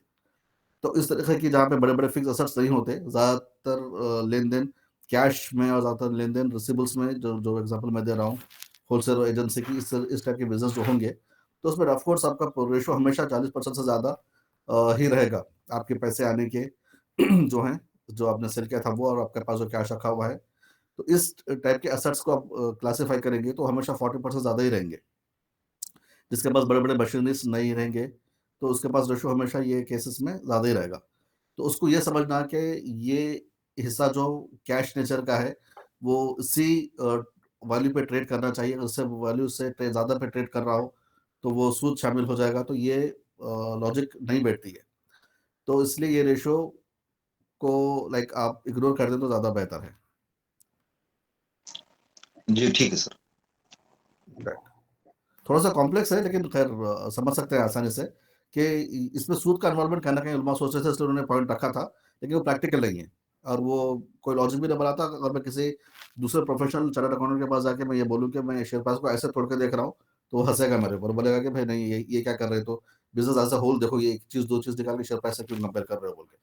तो सिंपल वे में इसको आप इग्नोर करें और बहुत सारे ऐप्स भी इसके बारे में अक्सर नॉन कंप्लायंट दिखाते रहते हैं, तो वहाँ पे थोड़ा केयरफुल रहें आप। समीर भाई एक सवाल है, ये बहुत जी। सारी आईटी कंपनी होती है, तो खास तौर पे मतलब सॉफ्टवेयर बनाती है बैंक्स के लिए, फाइनेंशियल इंस्टीट्यूशन के लिए। जी, जी। मिक्स मतलब कुछ ऐसा हलाल बिजनेस, हलाल कंपनी के लिए भी सॉफ्टवेयर बनाती है और बैंक्स के लिए बनाती है, और कुछ कंपनी ऐसी रहती है जो खास तौर पे बैंक को सॉल्यूशन प्रोवाइड करती है। जी, जी। उसमें इन्वेस्टमेंट करना कैसा है और उसमें प्रोविडेंट इनकम कितना माना जाए, कैसा माना जाए, उसका क्या मतलब कैलकुलेशन है, कैसा किया जाए इसको? जी, अच्छा। अ, जितना मैं बड़े-बड़े लोगों से इसके बारे में डिस्कस किया हूँ या फिर मैं भी खुद की स्टडी किया हूँ, तो मुझे लगता है कि इसमें मसला नहीं है हमारे लिए। ये कंप्लायंट शहरा कंप्लायंट स्टॉक होगा अगर वो बैंकिंग सर्विसेज़ प्रोवाइड कर रहा हो। क्योंकि जब आप कभी बैंक में जॉब करते हैं या फिर सपोज़ बैंक का जॉब भी आप कर रहे हैं, तो उलमा का फ़तवा मतलब मेजॉरिटी ऑफ उलमा का फ़तवा ये है कि आप उस डिपार्टमेंट में काम ना करें जहाँ पे आपको सूद देना होता है या फिर सूद को रिकॉर्ड करना होता है और वो चीज़ देखनी होती है कि भाई ये आप सॉरी लोन किसी को अप्रूव कर रहे हैं ये देख करके कि उसका क्या क्राइटेरिया है और लाइक कहीं न कहीं आप हेल्प कर रहे हैं डायरेक्टली जो सूद का डिपार्टमेंट होता है वो। उसको छोड़ के दूसरा बहुत डिपार्टमेंट होते हैं जैसे कि इन्वेस्टमेंट्स के डिपार्ट हो गए, एक कैशियर बैठा है, कैश ले रहा है, कैश दे रहा है। तो वैसे मामलात में लोगों ने थोड़ी नरमी बताई है उलमा ने। तो उस लिहाज से अगर आप देखें, तो ये इनका कोई डायरेक्ट इन्वॉल्वमेंट इस तरीके से नहीं होता कि वो सूद को कोई लाइक उनकी वजह से कोई सूद आ रहा है या जा रहा है। वो बेसिकली आपको एक सॉफ्टवेयर प्रोवाइड कर रहे हैं आपके नॉर्मल ऑपरेशंस के लिए और बड़ी बात ये है, जो ज़्यादा मैं जिसपे खुद ये ज़्यादा इसको हाइलाइट करता हूँ इस बात को, कि अगर कोई इस्लामिक बैंक के लिए भी ये कोई सॉफ्टवेयर बनाएगा, तो बिल्कुल इसी तरीके से बनाएगा जैसे किसी कमर्शियल बैंक के लिए बना रहा है। क्योंकि प्रॉब्लम इसमें नहीं है कि जो इंटरेस्ट का कैलकुलेशन है वो फ़ॉर्मूला डिज़ाइन करने में उसको लिंक करने में कोई मसला नहीं है। इस्लामिक बैंक्स जो होते हैं वो भी आपको प्रॉफ़िट जो चार्ज करते हैं वो भी उसी रेशियो से चार्ज करते हैं जो दूसरे तरीके से रेशियो से चार्ज किया जाता है। ठीक है? तो कोई फ़ॉर्मूला का सॉफ्टवेयर बनाने में कोई मसला नहीं है। वो प्रॉफ़िट के नाम पे चार्ज करते हैं और वो प्रॉफ़िट किस तरीके से उसको प्रॉफ़िट के डेफिनिशन में लाया जाता है बगैर इंटरेस्ट के डेफिनिशन में जाने की वो एक अलग बहस है। तो आपका सॉफ्टवेयर वाला दोनों को भी एक ही किस्म की सर्विस प्रोवाइड करेगा। तो लिहाज़ा इसलिए उसको सिर्फ़ इसलिए रिजेक्ट कर देना कि ये बैंकिंग सर्विसेज़ प्रोवाइड कर रहा है, तो वो बात लॉजिकली सही नहीं है। इसलिए मैं अगर सॉफ्टवेयर कंपनी जो सर्विसेज़ प्रोवाइड करती है बैंक को, तो वो उसमें कोई मसला नहीं है, वो शरिया कंप्लायंट है। जी, मतलब नॉर्मल इन्वेस्टमेंट की तरह देखेंगे। बिल्कुल, बिल्कुल। हाँ, अच्छा ठीक है, और एक सवाल था कि जो होटल्स हैं, रेस्टोरेंट वाली कंपनीज रहती है, वो अल्कोहल वगैरह और कोक वगैरह हाँ वगैरह भी सर्व करती है, तो जी का क्या मसला है, कैसा जी देखेंगे उनको? ये एक ऐसा कॉम्प्लेक्स चीज है जो मुझे अभी तक नहीं मिल सका सोल्यूशन, क्योंकि मैं जब जाके उसके एनुअल रिपोर्ट देखता हूँ तो कहीं पे भी ये स्पेसिफिकली मेंशन नहीं किया था कि शराब बेचने से कितना पैसा कमाया है। तो इसलिए क्योंकि वो कोई हम चार्टर्ड अकाउंटेंट्स जो फॉलो करते हैं वो होता है IFRS, international financial reporting standards. ये रिपोर्टिंग स्टैंडर्ड्स होते हैं जो वर्ल्ड वाइड चलते हैं। उसमें ये बताया जाता है कि इंटरेस्ट इनकम अगर आपको आई है तो अलग से दिखाएं, इंटरेस्ट अगर आप पे कर रहे हैं लोन पे तो वो भी अलग से दिखाएं। ये एक उसूल है अकाउंटिंग का, क्योंकि आपके अदर इनकम आपके नॉर्मल बिजनेस से ये चीज़ें आसानी से आइडेंटिफाई हों। कोई भी शेयर होल्डर कंपनी की बैलेंस शीट या इनकम स्टेटमेंट निकाल के पढ़े तो समझ में आ जाए कि कंपनी कितना परफॉर्म कर रही है, कितना उसके ऊपर खर्चा वगैरह वगैरह। लेकिन चूंकि हमारे पास शरिया स्टैंडर्ड्स नहीं है पूरी दुनिया में चलते हुए, तो कोई भी स्टैंडर्ड ये नहीं कहता कि आप इस इनकम को अलग से बताएं जो हराम सोर्स से आ रही है। चूंकि स्टैंडर्ड्स ये नहीं कहते तो कोई भी इसको अलग से डिस्क्लोज नहीं करता फाइनेंशियल्स में, एनुअल रिपोर्ट में। तो राइट, हम राइट, ये लेकिन बिजनेस ऑपरेशन में उसमें से आया। तो इसमें इन्वेस्टमेंट करना सही है कि ऐसे होटल्स ना रेस्टोरेंट? मैं तो आउटराइटली पूरा उस सेक्टर को छोड़ देता हूँ, इसलिए रिस्क ही नहीं लेता उसके हाँ, लिए। पर्सनली मैं भी छोड़ देता हूँ, लेकिन ये क्वेश्चन था अच्छा, तो मैंने कहा आपसे पूछ लूं कि इसमें हाँ इन्वेस्टमेंट कर सकते हैं, और कर कोई सकते हैं तो कॉन्फिडेंस का प्रोफिटेड कोई इनकम कितना सोल्यूशन जितना मैं और किसी तरीके से देखने की कोशिश करूंगा। एक है जहर में, एक तरीके से बनाया जा सकता है, लेकिन थोड़ा सब्जेक्टिव हो जाएगा। फिर सबकी अपनी अपनी एक राय होगी, इसलिए मैं इसको लाइक पब्लिकली जाहिर नहीं करता और मैं खुद पूरे सेक्टर को छोड़ देता हूँ। और यही ज़्यादा कंजर्वेटिव अप्रोच से मान यही सजेस्ट करता हूँ कि फिर लोग छोड़ दें सेक्टर को। है? जी। समीर भाई, यहाँ पे एक सवाल था। वो ये कि जी अगर कोई कंपनी ऐसा इक्विपमेंट बनाता है जो कि यहाँ पे वॉर में यूज होता है, अगर सपोज टैंक बना रहा है, ठीक है, या तो ऐसा कोई कंपनी है जैसे अब यहाँ गल्फ में यहाँ पे ऑयल के लिए झगड़ा चल रहा है, तो उस सिचुएशन में ऐसे स्टॉक्स पे यहाँ पे क्या है, मतलब इसको हम लोग ट्रेड कर सकते हैं क्या, या तो ऐसे? देखिए, एक्चुअली इक्विपमेंट बनाने में मसला नहीं है, क्योंकि एक इस्लामिक हुकूमत को भी या फिर नॉर्मल हुकूमत को भी अपने सेल्फ डिफेंस के लिए इक्विपमेंट बनाने पड़ेंगे। तो बज़ात खुद ऐसा कोई मसला नहीं है इक्विपमेंट या डिफेंस कंपनीज में इन्वेस्ट करने के। लेकिन जब आपको पता चले कि भाई ये ऐसी कंपनी है या ऐसे कंट्रीज को प्रोवाइड कर रही है चीज़ें जिससे साफ साफ जुल्म के लिए इस्तेमाल किया जा रहा है, मुसलमानों के खिलाफ इस्तेमाल किया जा रहा है, तो ये बात शरिया कंप्लायंस नॉन कंप्लायंस की बात नहीं है। ये बात तो बस आपकी दिल की बात है कि भाई आप कैसे उस कंपनी में लाइक इन्वेस्ट करना चाह रहे हैं जो कि खुद नाहक मुसलमानों का खून बहा रही है, तो दिल गवारा नहीं करता, सिंपल सी बात है। जी जी तो बस इसके लिए उससे जैसे कि एचबीएल है, जी एचबीएल बहुत अच्छा स्टॉक है और मैंने उसको सजेस्ट भी किया था।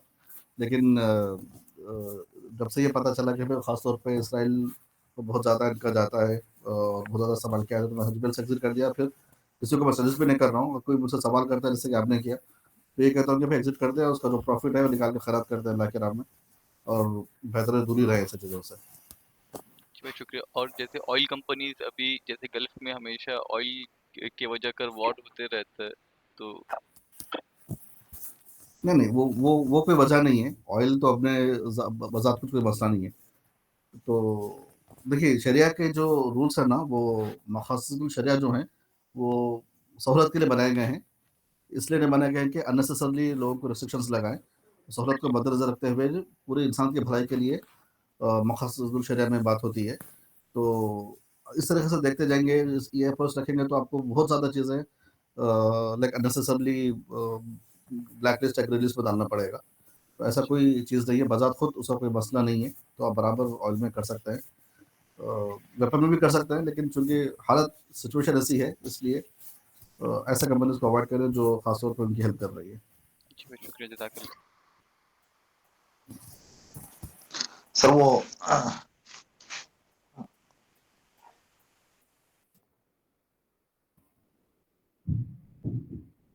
सर सॉफ्टवेयर वाली कंपनी के ऊपर जो भी बात हो रही थी, जी जी उसमें मेरा एक सवाल ये था कि वो ठीक है कि कैलकुलेशन जो इस्लामिक बैंक के हैं उसके सॉफ्टवेयर तो सेम ही बनेगा, वही फार्मूला उसके अंदर भी यूज होना है, लेकिन हदीस की रूह से बात ये है ना कि सूद लेना देना और लिखने वाला भी उसी में शामिल है, उनको बराबर का शरीक ठहराया, तो सॉफ्टवेयर भी तो सेम वही काम करता है ना, लिखने का ही। के सूद की कैलकुलेशन करना। अब वो उसके ऊपर है कि जो इस्लामिक बैंक हैं वो तो फार्मूला ठीक है, उसके अंदर वही यूज हो रहा, लेकिन उनके यहाँ कैलकुलेशन नहीं हो रही ना इस चीज की, सूद की, और इधर कैलकुलेशन हो रही है, तो फर्क हुआ थोड़ा। देखिए पहली चीज तो ये है कि फॉर्मूला में कोई मसला नहीं है, वो सॉफ्टवेयर में कोई मसला नहीं है, वो लोग सॉफ्टवेयर बेच रहे हैं, ठीक है। हो जाएगा, आउट हो कंपनी गया। जो है बैंक ये डिसाइड करती है कि मैं लोगों को सूद पे आगे देख के रकम दूंगी, कुछ उनका क्लियर है मसला है, तो सॉफ्टवेयर कंपनी का मसला नहीं है। तो पहले आप इस चीज को इस पॉइंट को अप्रिशिएट करें कि मसला बैंकिंग का है, मसला सॉफ्टवेयर का नहीं है। तो अननेसेसरी आप उसको हार्डशिप में नहीं डाल सकते कि जस्ट बिकॉज ऑफ ये बैंक का है तो फिर उसकी वजह से ये मसला आ गया बोल करके।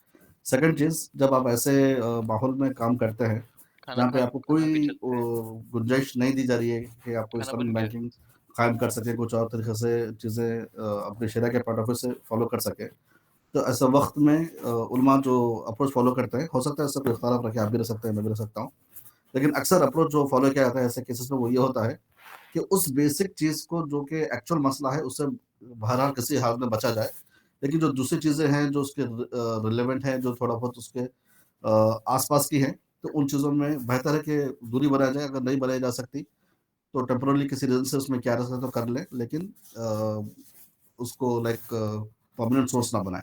फॉर एग्जांपल मैं ये कहना चाह रहा हूँ कि अगर कोई कैशियर है जो जॉब करता है बैंक में, उसका काम सिर्फ कैश लेना है और कैश देना है, उसका और कोई काम नहीं है, ठीक है। तो उसका कोई इस चीज़ से लेना देना नहीं है कि वो किस तरीके से बैंक मैनेजर या फिर बैंक की जो पॉलिसीज हैं वो सूद लेती हैं, सूद देती हैं, सूद करती हैं। तो अगर आप किसी को इस बात पे मना कर देंगे भाई तुम बैंक में जॉब मत करो क्योंकि तुम बैंक हराम है, तो ये उसका अपना पर्सनल तकवा है कि हाँ वो सोचेगा हाँ ठीक है मैं वैसे इंस्टीट्यूशन में जाऊंगा ही नहीं जहाँ पे ये चीज़ें चलती हैं, या और उससे दूर हो जाए, इसका अपना मसला है। लेकिन कोई मजबूर है, उसको वही जॉब मिली है, वही करना पड़ रहा है, तो आप उसको इस तरीके से मजबूर ना करें कि भाई जॉब छोड़ दो, क्योंकि उसका कोई डायरेक्टली लेना देना नहीं है। तो यही आप बेनिफिट्स एक सॉफ्टवेयर कंपनी को भी दे सकते हैं कि भाई वो तो हर किसी को एक ही प्रोडक्ट बेच रहा है। अब बैंक क्या कर रहा है, क्यों नहीं कर रहा है, उसकी अपनी मसला है। क्योंकि अगर आप लॉजिकली देखें तो वैल्यू जो टाइम वैल्यू ऑफ मनी का जो कॉन्सेप्ट है ना, वो ऐसा नहीं है कि हराम है। Time value of money is fine, वो सही है। शरीयत में भी उसकी इजाज़त है, लेकिन उसके पीछे कुछ कंडीशंस हैं। लेकिन यहाँ पे जो होता है सूद में वो तो बिल्कुल अलग तरीके से चलता है जो कि सॉलिड हराम है। लेकिन वो भी टाइम वैल्यू ऑफ मनी पे ही चलता है, लेकिन वो उनके पास जो रेशियो, उनके पास जो क्राइटेरिया है टाइम वैल्यू ऑफ मनी को डिफाइन करने का वो अलग है, और इस्लाम में टाइम वैल्यू ऑफ मनी को जो डिफाइन करने का रेशियो है, क्राइटेरिया है, वो अलग है। लेकिन फार्मूला दोनों का एक ही है। तो ये अनड्यू हार्डशिप होगी अननेसेसरली किसी भी सॉफ्टवेयर कंपनी पे लगाना। ये मेरा अपना ज़ाती राय भी है, और मैंने बहुत सारे लोगों से इसके ताल्लुक से जो एक्सपर्ट्स हैं इस फील्ड के, उनसे भी बात की है, और तकरीबन मेजॉरिटी की यही राय है कि अनड्यू हार्डशिप उसके पे लगाना ज़्यादा सही नहीं है। मुझे लेकिन कोई आजकल अगर बज़ात खुद ये फ़ील करता है कि नहीं भाई मैं तो हर मुझे हाल में आजकल दूर रहूँगा, तो वेलकम, वो कर सकता है। लेकिन अगर आप कोई पब्लिकली मुझसे कोई पूछे, तो मैं 2 भी नज़रिया सामने रखना ज़्यादा सही रहेगा, और फिर वो इंडिविजुअल पे छोड़ दें कि भाई वो क्या करना चाहते हैं। ऐसा नहीं है कि भाई सॉफ्टवेयर कंपनीज़ ही हैं, बहुत सारी दूसरी कंपनीज़ हैं जो अच्छा प्रॉफ़िट देती हैं, तो आप उसमें इन्वेस्ट कर सकते हैं। लेकिन बात वाज़ेह होके सामने आनी चाहिए कि भाई इसके पीछे ये दलील है, इसके पीछे ये दलील है। आपको जो बेहतर लगता है वो आप फ़ॉलो करें।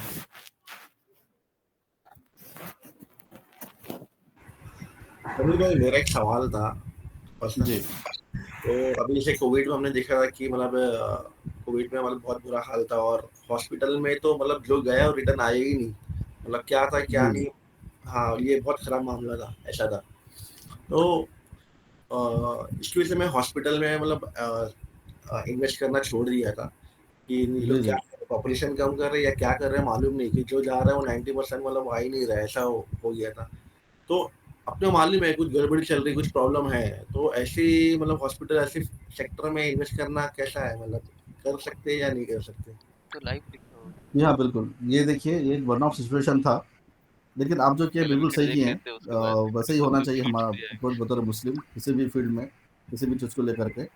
लेकिन कोविड का जो सिचुएशन था वन ऑफ था, तो और उसमें बहुत सारा डाउट्स है। ऐसा भी हम नहीं कह सकते कि भाई सारे हॉस्पिटल्स ऐसे ही थे, वांटेडली मार दे रहे थे। बहुत सारे इसमें लोगों के ताल्लुक से सरकर्दमी राय है, बहुत सारे इंफॉर्मेशन है, मिस इन्फॉर्मेशन है। लेकिन आपको लग रहा है कि भाई ये कुछ सही नहीं चल रहा है और आप दिली तौर से इस बात को फील करते हैं, तो आप उसे अवॉइड करें तो ये ज़्यादा बेहतर रहता है।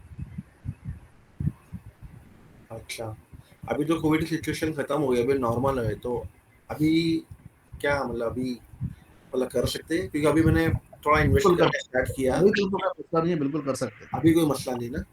बिल्कुल कर सकते, कोई मसला नहीं। ठीक है, ठीक है। बहुत-बहुत शुक्रिया भाई। अच्छा समीर भाई, अस्सलाम वालेकुम। वालेकुम सलाम। हाँ जी, माशाल्लाह 1 आवर हो चुका है और काफ़ी इन डिटेल डिस्कशन भी हुआ है। आई थिंक कि इसके बीच में एक थोड़ा पॉज़ चाहिए ताकि ये डेटा ये लोग प्रोसेस कर पाएँ जो नए लोग जी, जी, सुन रहे हैं, समझ रहे हैं। जी, और जी, वो वापस एक बार क्वेश्चंस लेके आए। आपको पता है मेरे पास भी बहुत टफ क्वेश्चंस है, वो जो कि जी, जी, अपना एक ऑलरेडी डिस्कशन लंबा चौड़ा हो चुका है उसके ऊपर। तो बिल्कुल, बिल्कुल। अगर हाँ, अगर आप इजाज़त देते हैं, तो इंशाल्लाह ये जी, डेटा एक बार हज़म कर लेंगे हम सब लोग बैठ हाँ, के एक बार। हाँ, ठीक है, और इसके ऊपर थोड़ा इंटरनल डिस्कशन होगा, बातचीत करेंगे और इसके बिल्कुल, बाद उसके आगे की प्रोसेस एक बार और 2 बार और कनेक्ट करके हम अगर क्लेरिफ़ाई कर देंगे, तो आई थिंक कि ये पर्पस सॉल्व होगा और एक एंड डिसीजन पे पहुँच पाएँगे। तो बहुत सारे जी, जी, सवालात अभी बहुत पेंडिंग में है। माशाल्लाह आपका भी मुझे पता है शेड्यूल बहुत बहुत टाइट है। तो मैं नहीं चाहता कि आपका भी शेड्यूल वो बहुत ज़्यादा ये हो, तो इसलिए यहाँ पर हम पॉज़ लेंगे इंशाल्लाह। सलमान भाई का कुछ बोलना है तो सलमान भाई आप रख सकते हैं, है ना? जस्ट मेरी एक छोटी सी राय थी। अभी माशाल्लाह सेशन तो बहुत अच्छा हुआ, सवालों के सवाल जवाब भी हुए। अगर कोई एक एग्जांपल लेके अगर थोड़ा ये रूल्स अगर एक्सप्लेन अगर कर देंगे, क्योंकि बेसिकली प्रॉब्लम क्या होता है, जो स्टैंडर्ड जो रेशियोज रहते हैं ना, वो तो समझ में आ जाते स्क्रीनर के पास से, जैसा डेप्थ है, ये है, वो है। बट जब बैलेंस शीट खोलते हैं ना, कंपनी की एनुअल रिपोर्ट, तो मामला थोड़ा गड़बड़ा जाता है। वो किधर से क्या देखना वो समझ में नहीं आता, सब एक जैसा दिखता। तो अ, स्पेसिफिकली अगर आप बिल्कुल, थोड़ा बता देंगे, स्पेशली रूल नंबर 2 जो ये आपने बताया ना, 5% वाला प्रोहिबिटेड इनकम वाला, वो अगर बैलेंस शीट से कैसा चेक करने का 1-2 कंपनीज़ का आप नहीं अगर बता सलमान देंगे। साहब एग्ज़ैक्टली ये प्रॉब्लम दूसरों को भी हो रहा था, तो वो हाँ, उसमें एक्चुअली बैलेंस शीट से कोई लेना-देना नहीं है, वो सारा का सारा काम इनकम स्टेटमेंट से होता है। इसलिए मैंने वो सन ऑफ इंडिया का एग्ज़ाम्पल देकर के बताया है। तो एक बार आप वीडियो को जी, देख जी। लें या फिर एक और बार देख लें, क्योंकि अगली अच्छा, बार अच्छा। मैं वही बताऊँगा, कुछ नई चीज़ नहीं बता सकूँगा। अच्छा, अच्छा, अच्छा। मज़ीद में कुछ तो क्वेश्चन स्पे वो एड्रेस कर इस दूँगा बाद में। जी, जी। वो स्पेसिफिकली कहाँ पर देखने का रहता है, मतलब जो अपने को अदर हाँ, इनकम जो आपने अगर आप बताया, अब वीडियो वो देखिए तो तो मैंने पहले इनकम स्टेटमेंट पे गया हूँ। हाँ। इनकम स्टेटमेंट में फिर आपको नीचे नोट्स के नंबर मेंशन रहते हैं। हाँ, हाँ, देखिए हाँ। सपोज़ बैलेंस शीट पहले आती है, फिर इनकम स्टेटमेंट आता। Okay, balance okay, sheet okay. Note number 1, 2, 4 से सपोज़ 10 तक आए। फिर हाँ, हाँ, हाँ, इनकम हाँ। स्टेटमेंट का नोट नंबर 11, 12 से शुरू हुआ। तो अच्छा, नोट अच्छा, नंबर अच्छा। 13 आ रहा सपोज़, तो अब फिर नीचे बरोबर। जाएँ 5-6 पेजेज़ नीचे जाएँ, नोट नंबर 13 का एक हेडिंग दिखेगी, उसमें हुँ, आपको हुँ, सारे हुँ। डिटेल्स मिल जाएँगे। चलेगा, चलेगा, चलेगा। ठीक है, जज़ाकल्लाह। अच्छा, अभी तक देखिए मैं एक समराइज़ कर देता हूँ सारे साथियों को। अभी तक समीर भाई ने ना ओवरऑल कुछ नंबर ऑफ रेशियोज़ की बात की है, जिसके अंदर सबसे पहली चीज़ तो है बिज़नेस, दूसरा है income from other sources, third one है डेट कितना है एज़ कंपेयर टू एसेट्स, ठीक है? ये 3 है और चौथा है इल्लिक्विड एसेट्स का एसेट्स की बात। तो ये 4 रेशियोज़ तो हमको देखना ही देखना है। इसके अलावा और चीज़ों में जाएँगे तो अननेसेसरी कॉम्प्लिकेशंस बढ़ सकते हैं। वो उलमा ने बताया है बट वो प्रैक्टिकल नहीं है, इस तरह से शम्मी भाई ने हमको भी बताया। राइट शम्मी भाई, यहाँ तक मैं क्लियर हूँ? ना वैसे मैं एक पॉइंट ऐड करूँगा इसमें, जो इल्लिक्विड जी, एसेट्स है ना, आप उसको फिल वक़्त के लिए इग्नोर कर दें। कोई भी ओके, कंपनी जो ऑपरेशन के नेचर की है, उसके लिए रेशो ना लगाएँ, सिंपल। Okay, okay, okay. तो मतलब हम कहाँ पे देखेंगे पर्टिकुलरली अगर टू बी प्रिसाइज़ अगर हम उसको देखना है तो? नहीं, ये रेशियो की ज़रूरत ही नहीं है। कोई भी कंपनी जो बिज़नेस कर रही है, बस तो उसके लिए आप ये रेशियो ना लगाएँ, बस सिंपल उसको छोड़ दें। कोई भी कंपनी जो लिस्टेड है तो ऑफ कोर्स बिज़नेस कर रही है, तो किसी भी कंपनी के लिए ना लगाएँ। ओके, मतलब समीर भाई और मैं कट साइज कर दूं मेरी बात को, तो हमको बेसिकली 3 ही चीजें देखनी है। एक तो हमको जी, देखना है कि बिजनेस, दूसरा हमको देखना है कि इनकम फ्रॉम अदर सोर्सेज और तीसरा जी। हमको देखना है कि डेट कितना है कंपनी में एज कम्पेयर टू एसेट्स। हाँ, और चौथा पॉइंट जब भी आपको डिविडेंड मिलेगा, उसमें से आपको आपकी इंटरेस्ट प्यूरिफिकेशन, इनकम अलग करनी है। 4 4 ये 4 उसको पॉइंट्स बस प्यूरिफाई और करना है। जी, जी, जी। तो ये 4 पॉइंट्स है जिसके ऊपर हम शरिया कंप्लायंस देखेंगे। तो बिजनेस के रिगार्डिंग तो माशाल्लाह यहाँ पर अक्सरियत में उलमा इकराम है, तो वो बेहतर जी, समझ सकते हैं कि बिजनेस हलाल है हराम है, बट और बिजनेस को अच्छे से समझना पड़ेगा उसके लिए, ठीक है?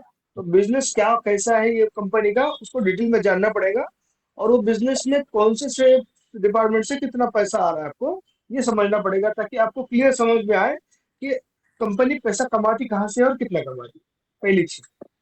दूसरी चीज income from other sources, non permissible income जिसको बोलते हैं, कि कंपनी सूद से कुछ पैसा आ रहा है, तो वो एक शरिया के हिसाब से अगर हम देखें तो 5% की इजाजत है, लेकिन कंजर्वेटिव में आप जाके बात करते हैं तो 3% और जो कि टैक्सेस का बोलना है, वो हिसाब से 3% हम मान के चलते हैं, तो कंजर्वेटिव एक हमको अप्रोच मिल जाएगा।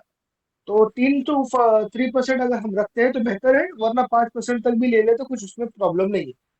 बिल्कुल। थर्ड पॉइंट जिसके लेके मुफ्ती साहब ने भी डिस्कस किया और समी भाई ने भी बताया, मैं उसको वापस एक बार दोहरा देता हूँ कि हमारा जो कर्जा है कंपनी के ऊपर, उसको हम ओनली एसेट्स के हिसाब से देखेंगे, ना कि मार्केट कैप के हिसाब से, क्योंकि मार्केट कैप का जो कैलकुलेशन है वो इतना मतलब रिलेवेंट नहीं है, जिसके कारण हम उसको नहीं कंसिडर करेंगे। हम करेंगे एसेट्स के हिसाब से हमारा कर्जा कितना है।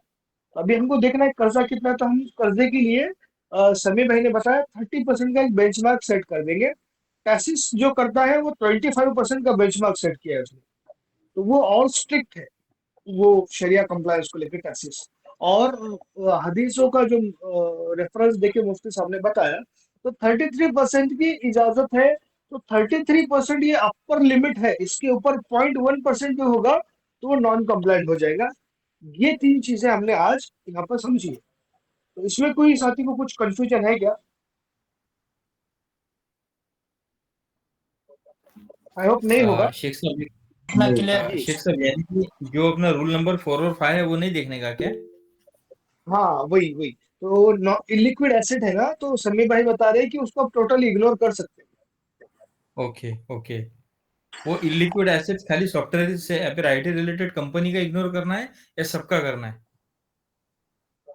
समी भाई उसके बारे में एक बार आपको बताएंगे। जी सभी का कर दीजिए, कोई मसला नहीं है।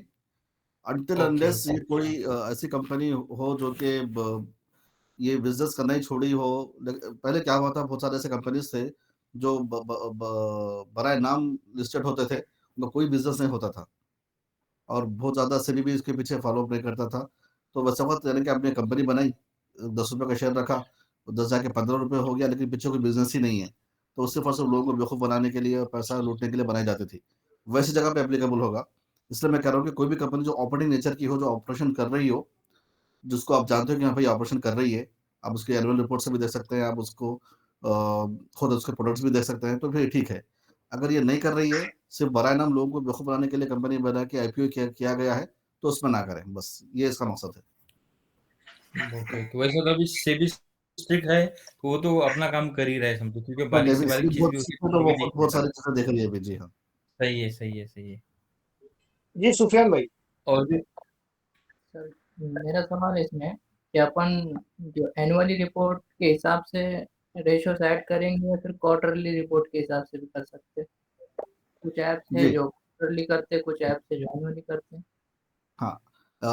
इसमें तो ये एक मिनट समीर भाई, ये सुफियान भाई के क्वेश्चन को सेम मेरा भी क्वेश्चन है, उससे रिलेटेड मैं थोड़ा ऐड करता हूँ ताकि एक आप आंसर दे सके। जैसा फॉर एग्जांपल अगर अपन लॉन्ग टर्म के अगर इन्वेस्टमेंट अगर करें लॉन्ग टर्म के लिए मोर देन अ ईयर, तो वो किस में क्या रहेगा? और suppose we are doing for swing trade कि अभी 1 महीने 2 महीने में अपन प्रॉफिट बुक कर रहे हैं, तो वो केस में क्या रहेगा? तो अब ये दोनों को मद्देनजर रख के थोड़ा जवाब देंगे प्लीज। जी, सही सवाल है आपका। चाहे आप स्विंग ट्रेड कर रहे हो, चाहे आप 2 दिन के लिए लिए हो या फिर चाहे आप 1 साल के लिए लिए हो, रेशियोज नहीं बदलेंगे, रेशियोज विल रिमेन सेम। ये बहुत स्ट्रेट फॉरवर्ड चीज़ है।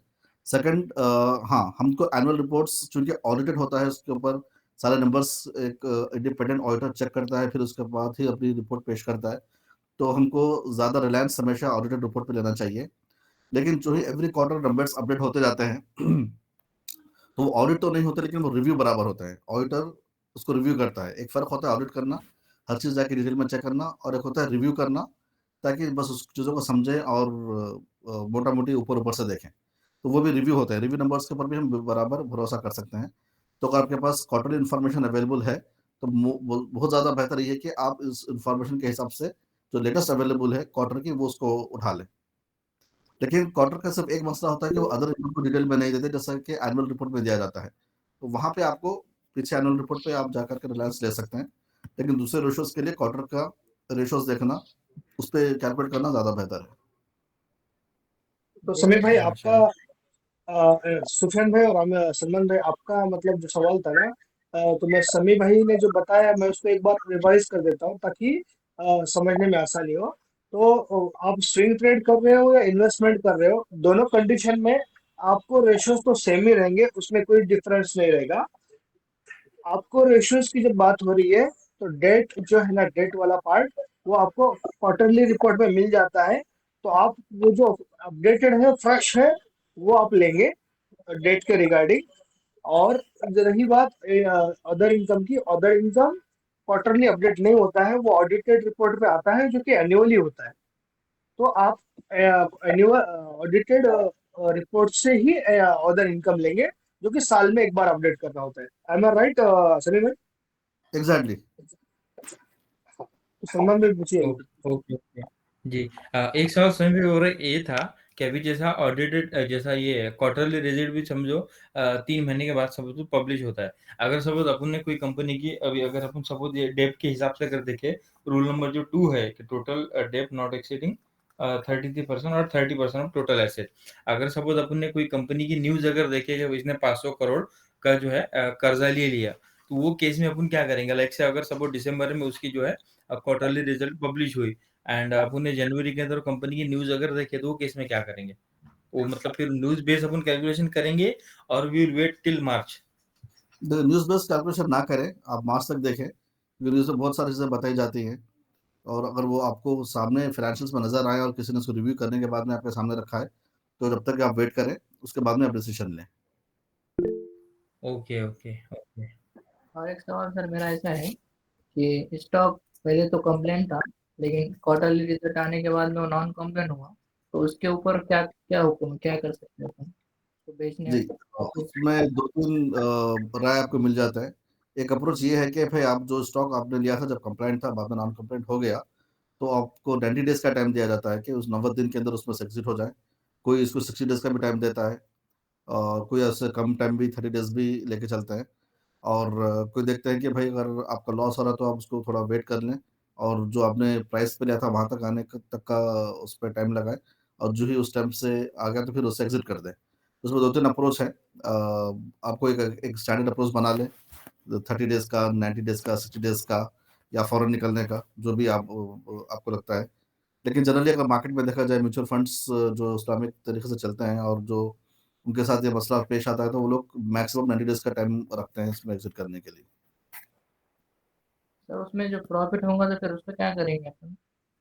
खैर आपने जब लिया था जब तो आप कंप्लायंट था, तो उसका वो मसला नहीं, बाद में नॉन कंप्लायंट हो गया। हम जब लिए थे तब तो सही था। तो आप आपको लगता है कि किसी थोड़ा बहुत खैरात करके निकालना तो निकाल दें, वो आपकी अपनी पर्सनल तक़वा के बेसिस पे कुछ करना चाहते हैं तो कुछ खैरात कर दें।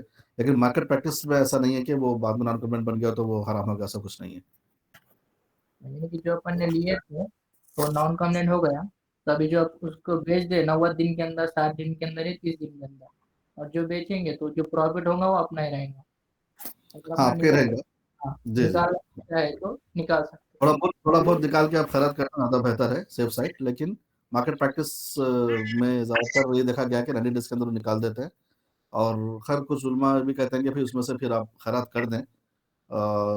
उसमें भी 2 किस्म के आपको मुख्तलिफ राय मिल जाता है। तो ये ज़्यादातर उसको सिंगल तख्ते पे ही इसको छोड़ दिया गया है एक मायने में।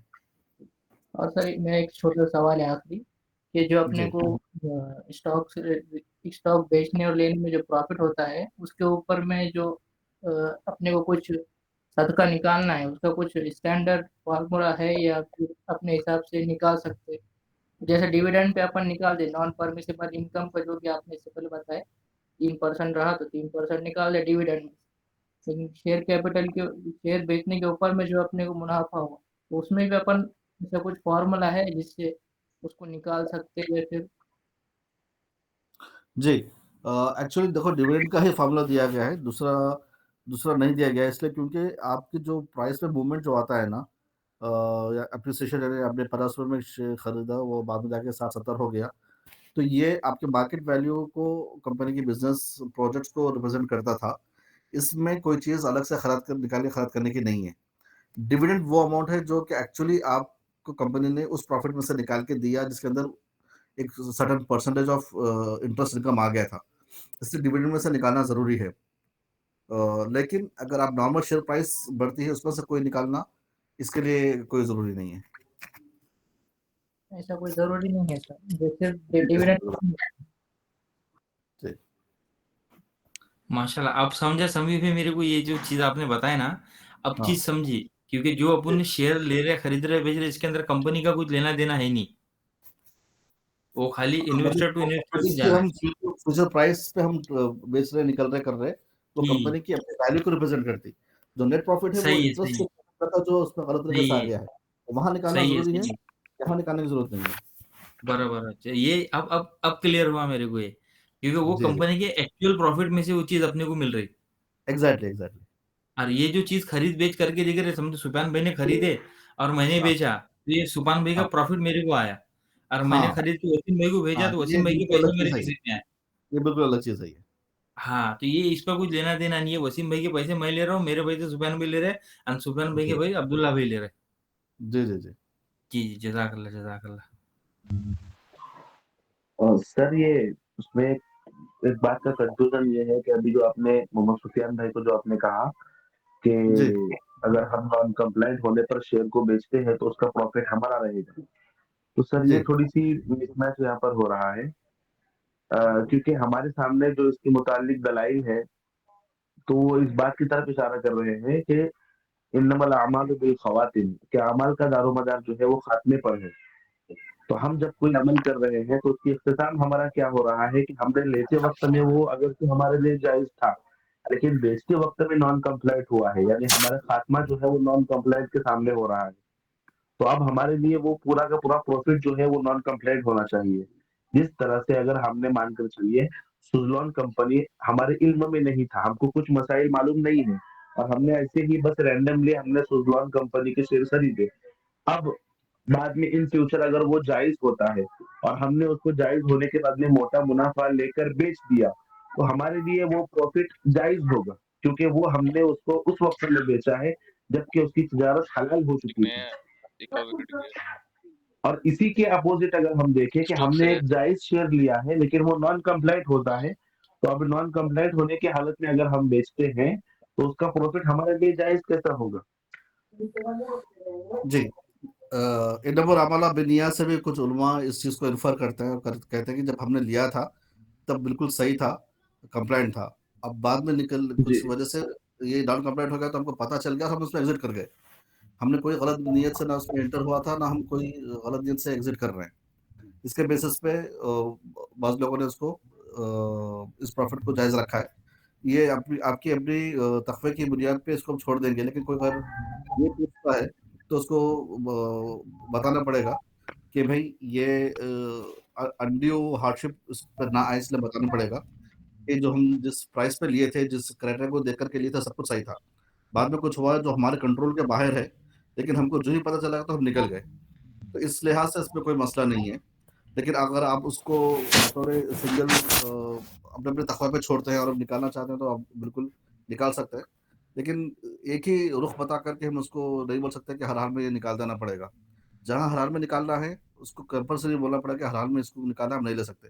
लेकिन जहाँ हर हाल में निकालना नहीं है, जब 2 सूरतें जायज़ हो सकती हैं, 2 तरीके से इंटरप्रेट किया जा सकता है, तो 2 भी तस्वीरें सामने रखनी चाहिए बराबर।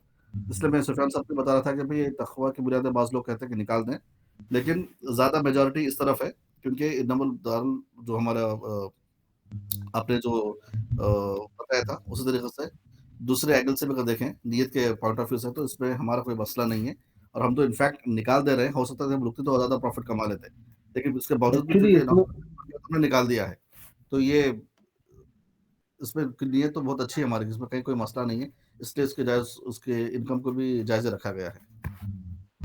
ये अगर सर यही बात हम रखेंगे ना कि हम तक़वे की बुनियाद पर, तो सर तक़वे की बुनियाद पर जो हमारे इल्म के हिसाब से मैं कह रहा हूँ, बिल्कुल, बिल्कुल एकदम रिस्पेक्ट के साथ मैं कह रहा हूँ कि बात ये है कि अभी हमने जो हमारे सामने जो उसूलों की किताबें हैं, उसके अंदर ये है कि फ़िक़्ह के जो उसूलों के अंदर बुनियादी बात ये है कि हम जब तक कि हमारे सामने रेफ़रेंस मौजूद है, हम रेफ़रेंस के अपोज़िट जाकर कोई काम नहीं करेंगे। रेफरेंस से मुराद ये है, जब तक कि हमारे सामने हदीस की कोई इबारत या कुरान की कोई इबारत मौजूद है जवाब में, तो हम उसके उसके सामने कोई अपनी दूसरी बात अपने अकल से रखकर हम उसको नहीं तय कर सकते हैं। तो अभी हमारे सामने जब नहीं, एक बात यहाँ है, यहाँ पे कोई हराम हलाल का मसला नहीं था। यहाँ पे कोई ऐसी चीज़ मैंने नहीं खरीदी थी कि मैंने कोई शराब खरीद ली है, और शराब उस वक़्त खरीदी थी जब जायज़ थी, और आज शराब हराम हो चुकी है, तो मैं आज शराब बेच दे रहा हूँ।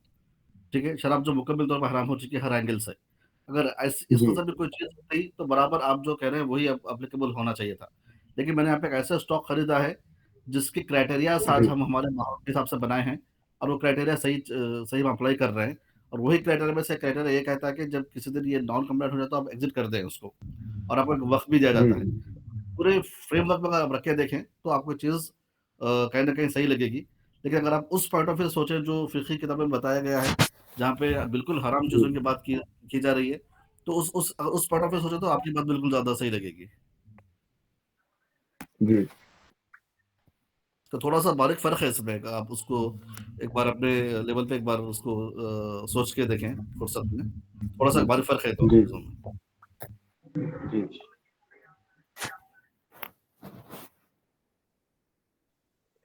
चलिए माशाल्लाह काफी जबरदस्त डिस्कशन हुआ, सारे पॉइंट्स खुल के सामने आए, और आई थिंक यहाँ से एक किक स्टार्टर मिलेगा सारे लोगों को कि सोचने के लिए बेस मिलेगा, और यहाँ से और मतलब इसके ऊपर इम्प्रूवमेंट्स होगी। तो मैं बहुत बहुत तहे दिल से शुक्रगुजार हूँ समीर भाई का कि उन्होंने यहाँ पर अपना इम्पोर्टेंट वक्त लेकर आए और सारी बातें यहाँ पर रखी। इंशाल्लाह वक्तन फवक्तन जब भी समीर भाई अवेलेबल रहेंगे तो हम इंशाल्लाह वापस और एक बार कनेक्ट, एक बार दो बार कनेक्ट करेंगे। समीर भाई से भी इस ताल्लुक से बात हुई है कि ये चीज एक दिन में होने वाली है नहीं, तो इसी वजह से मैंने कुछ जो मतलब आगे के सवालत है आज नहीं रखे हुए, ताकि क्लैरिटी रहे यहाँ तक जितनी बात हुई है। जी, जी। तो यहाँ, हाँ, यहाँ से आगे का जो भी रहेगा यहाँ तक का आप एक बार प्रैक्टिस करना शुरू कर दे सारे साथी। और जो बात है अदर इनकम की, तो वो अदर इनकम का हम लोग आपस में प्रैक्टिस करके उसको कोशिश करेंगे निकालने की।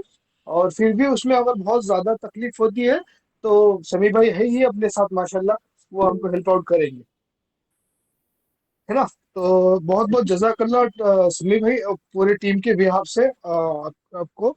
और इंशाल्लाह we will work together, go together, and support and build the foundation of Islam, which is wanted from professionals like us, inshallah. जी, इंशाल्लाह ज़रूर। As a community we will grow. अस्सलाम वालेकुम सबके लिए। तो आपकी तरफ से कुछ बात रहेगी समीर भाई क्लोजिंग नोट पे, आप प्लीज अ, रखिए। जी, अच्छा, सही है। बस यही है कि अल्हम्दुलिल्लाह बहुत अच्छी खुशी हुई जब से वसीम साहब से 1 साल पहले बात हुई थी, फिर बहुत बड़ा गैप रहा। फिर किसी ने मुझे वसीम साहब के ताल्लुक से गलत इन्फॉर्मेशन दी, तो मैं आपको जानता नहीं था, तो मैं समझा कि इन्फॉर्मेशन जो दी जा रही है वो सही है। इसके बेसिस पे मैंने कुछ थोड़ा हार्ड बातें की वसीम साहब से। बाद में फिर मैंने माफ़ी माँग ली, फिर बाद में पता चला कि तो वसीम साहब हैं, मैं तो कोई और शख्स को सोच के कह रहा था। फिर अल्हम्दुलिल्लाह कम्युनिकेशन फिर बाद में बढ़ा। फिर उसके बाद में अल्हम्दुलिल्लाह बहुत अच्छा लगा कि आप इतना अच्छा काम कर रहे हैं, तो डेफ़िनेटली जो भी मेरी तरफ से हो सकता है हम करें। और वसीम साहब ने बहुत पहले एक बात कही थी 1 साल पहले, तकरीबन ड डेढ़ साल पहले, कि हम कोई ऐसा ऐप बनाएँ जो कि इन चीज़ों को रिप्रेज़ेंट करे और बहुत अप टू डेट रहे। तो इंशाल्लाह अगर इस ज़माने में आगे चल के कुछ हमारे आईटी फ़ील्ड से रिलेटेड जो साथी हैं, तो वो आगे बढ़ते हैं और उलमा कराम आगे बढ़ते हैं और उसमें अपना वक़्त लगा सकते हैं, सब कुछ कर सकते हैं, तो एक बहुत अच्छा आई थिंक प्लेटफ़ॉर्म मिल सकता है लोगों के लिए, जो कि शरिया कंप्लायंट पॉइंट ऑफ व्यू से बेझिझक उस ऐप को फ़ॉलो करते हुए इन्वेस्ट कर सकते हैं।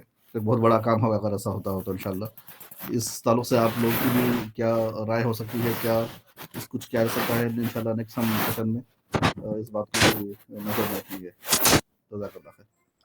जी समय माशाल्लाह आपने वो अच्छा पॉइंट ऐड कर दिया, मैं बोलना भूल गया था कि माशाल्लाह पूरी टीम भी अभी अवेयर हो रही है फाइनेंशियली और सारी चीजें। तो एक शरिया पॉइंट व्यू तो अब उनके पास था, but finance point of view की थोड़ी कमी थी हमारे पास, जिसको आपने स्ट्रॉन्ग किया है अल्हम्दुलिल्लाह कर। तो ये अगर दोनों पार्ट साथ में आकर हम करते हैं तो हमारा जो है ना वो एक ख्वाब है कि पूरे उम्मत के अंदर शरिया स्क्रीनिंग इतनी आसान हो जानी चाहिए, ये जैसे कि एक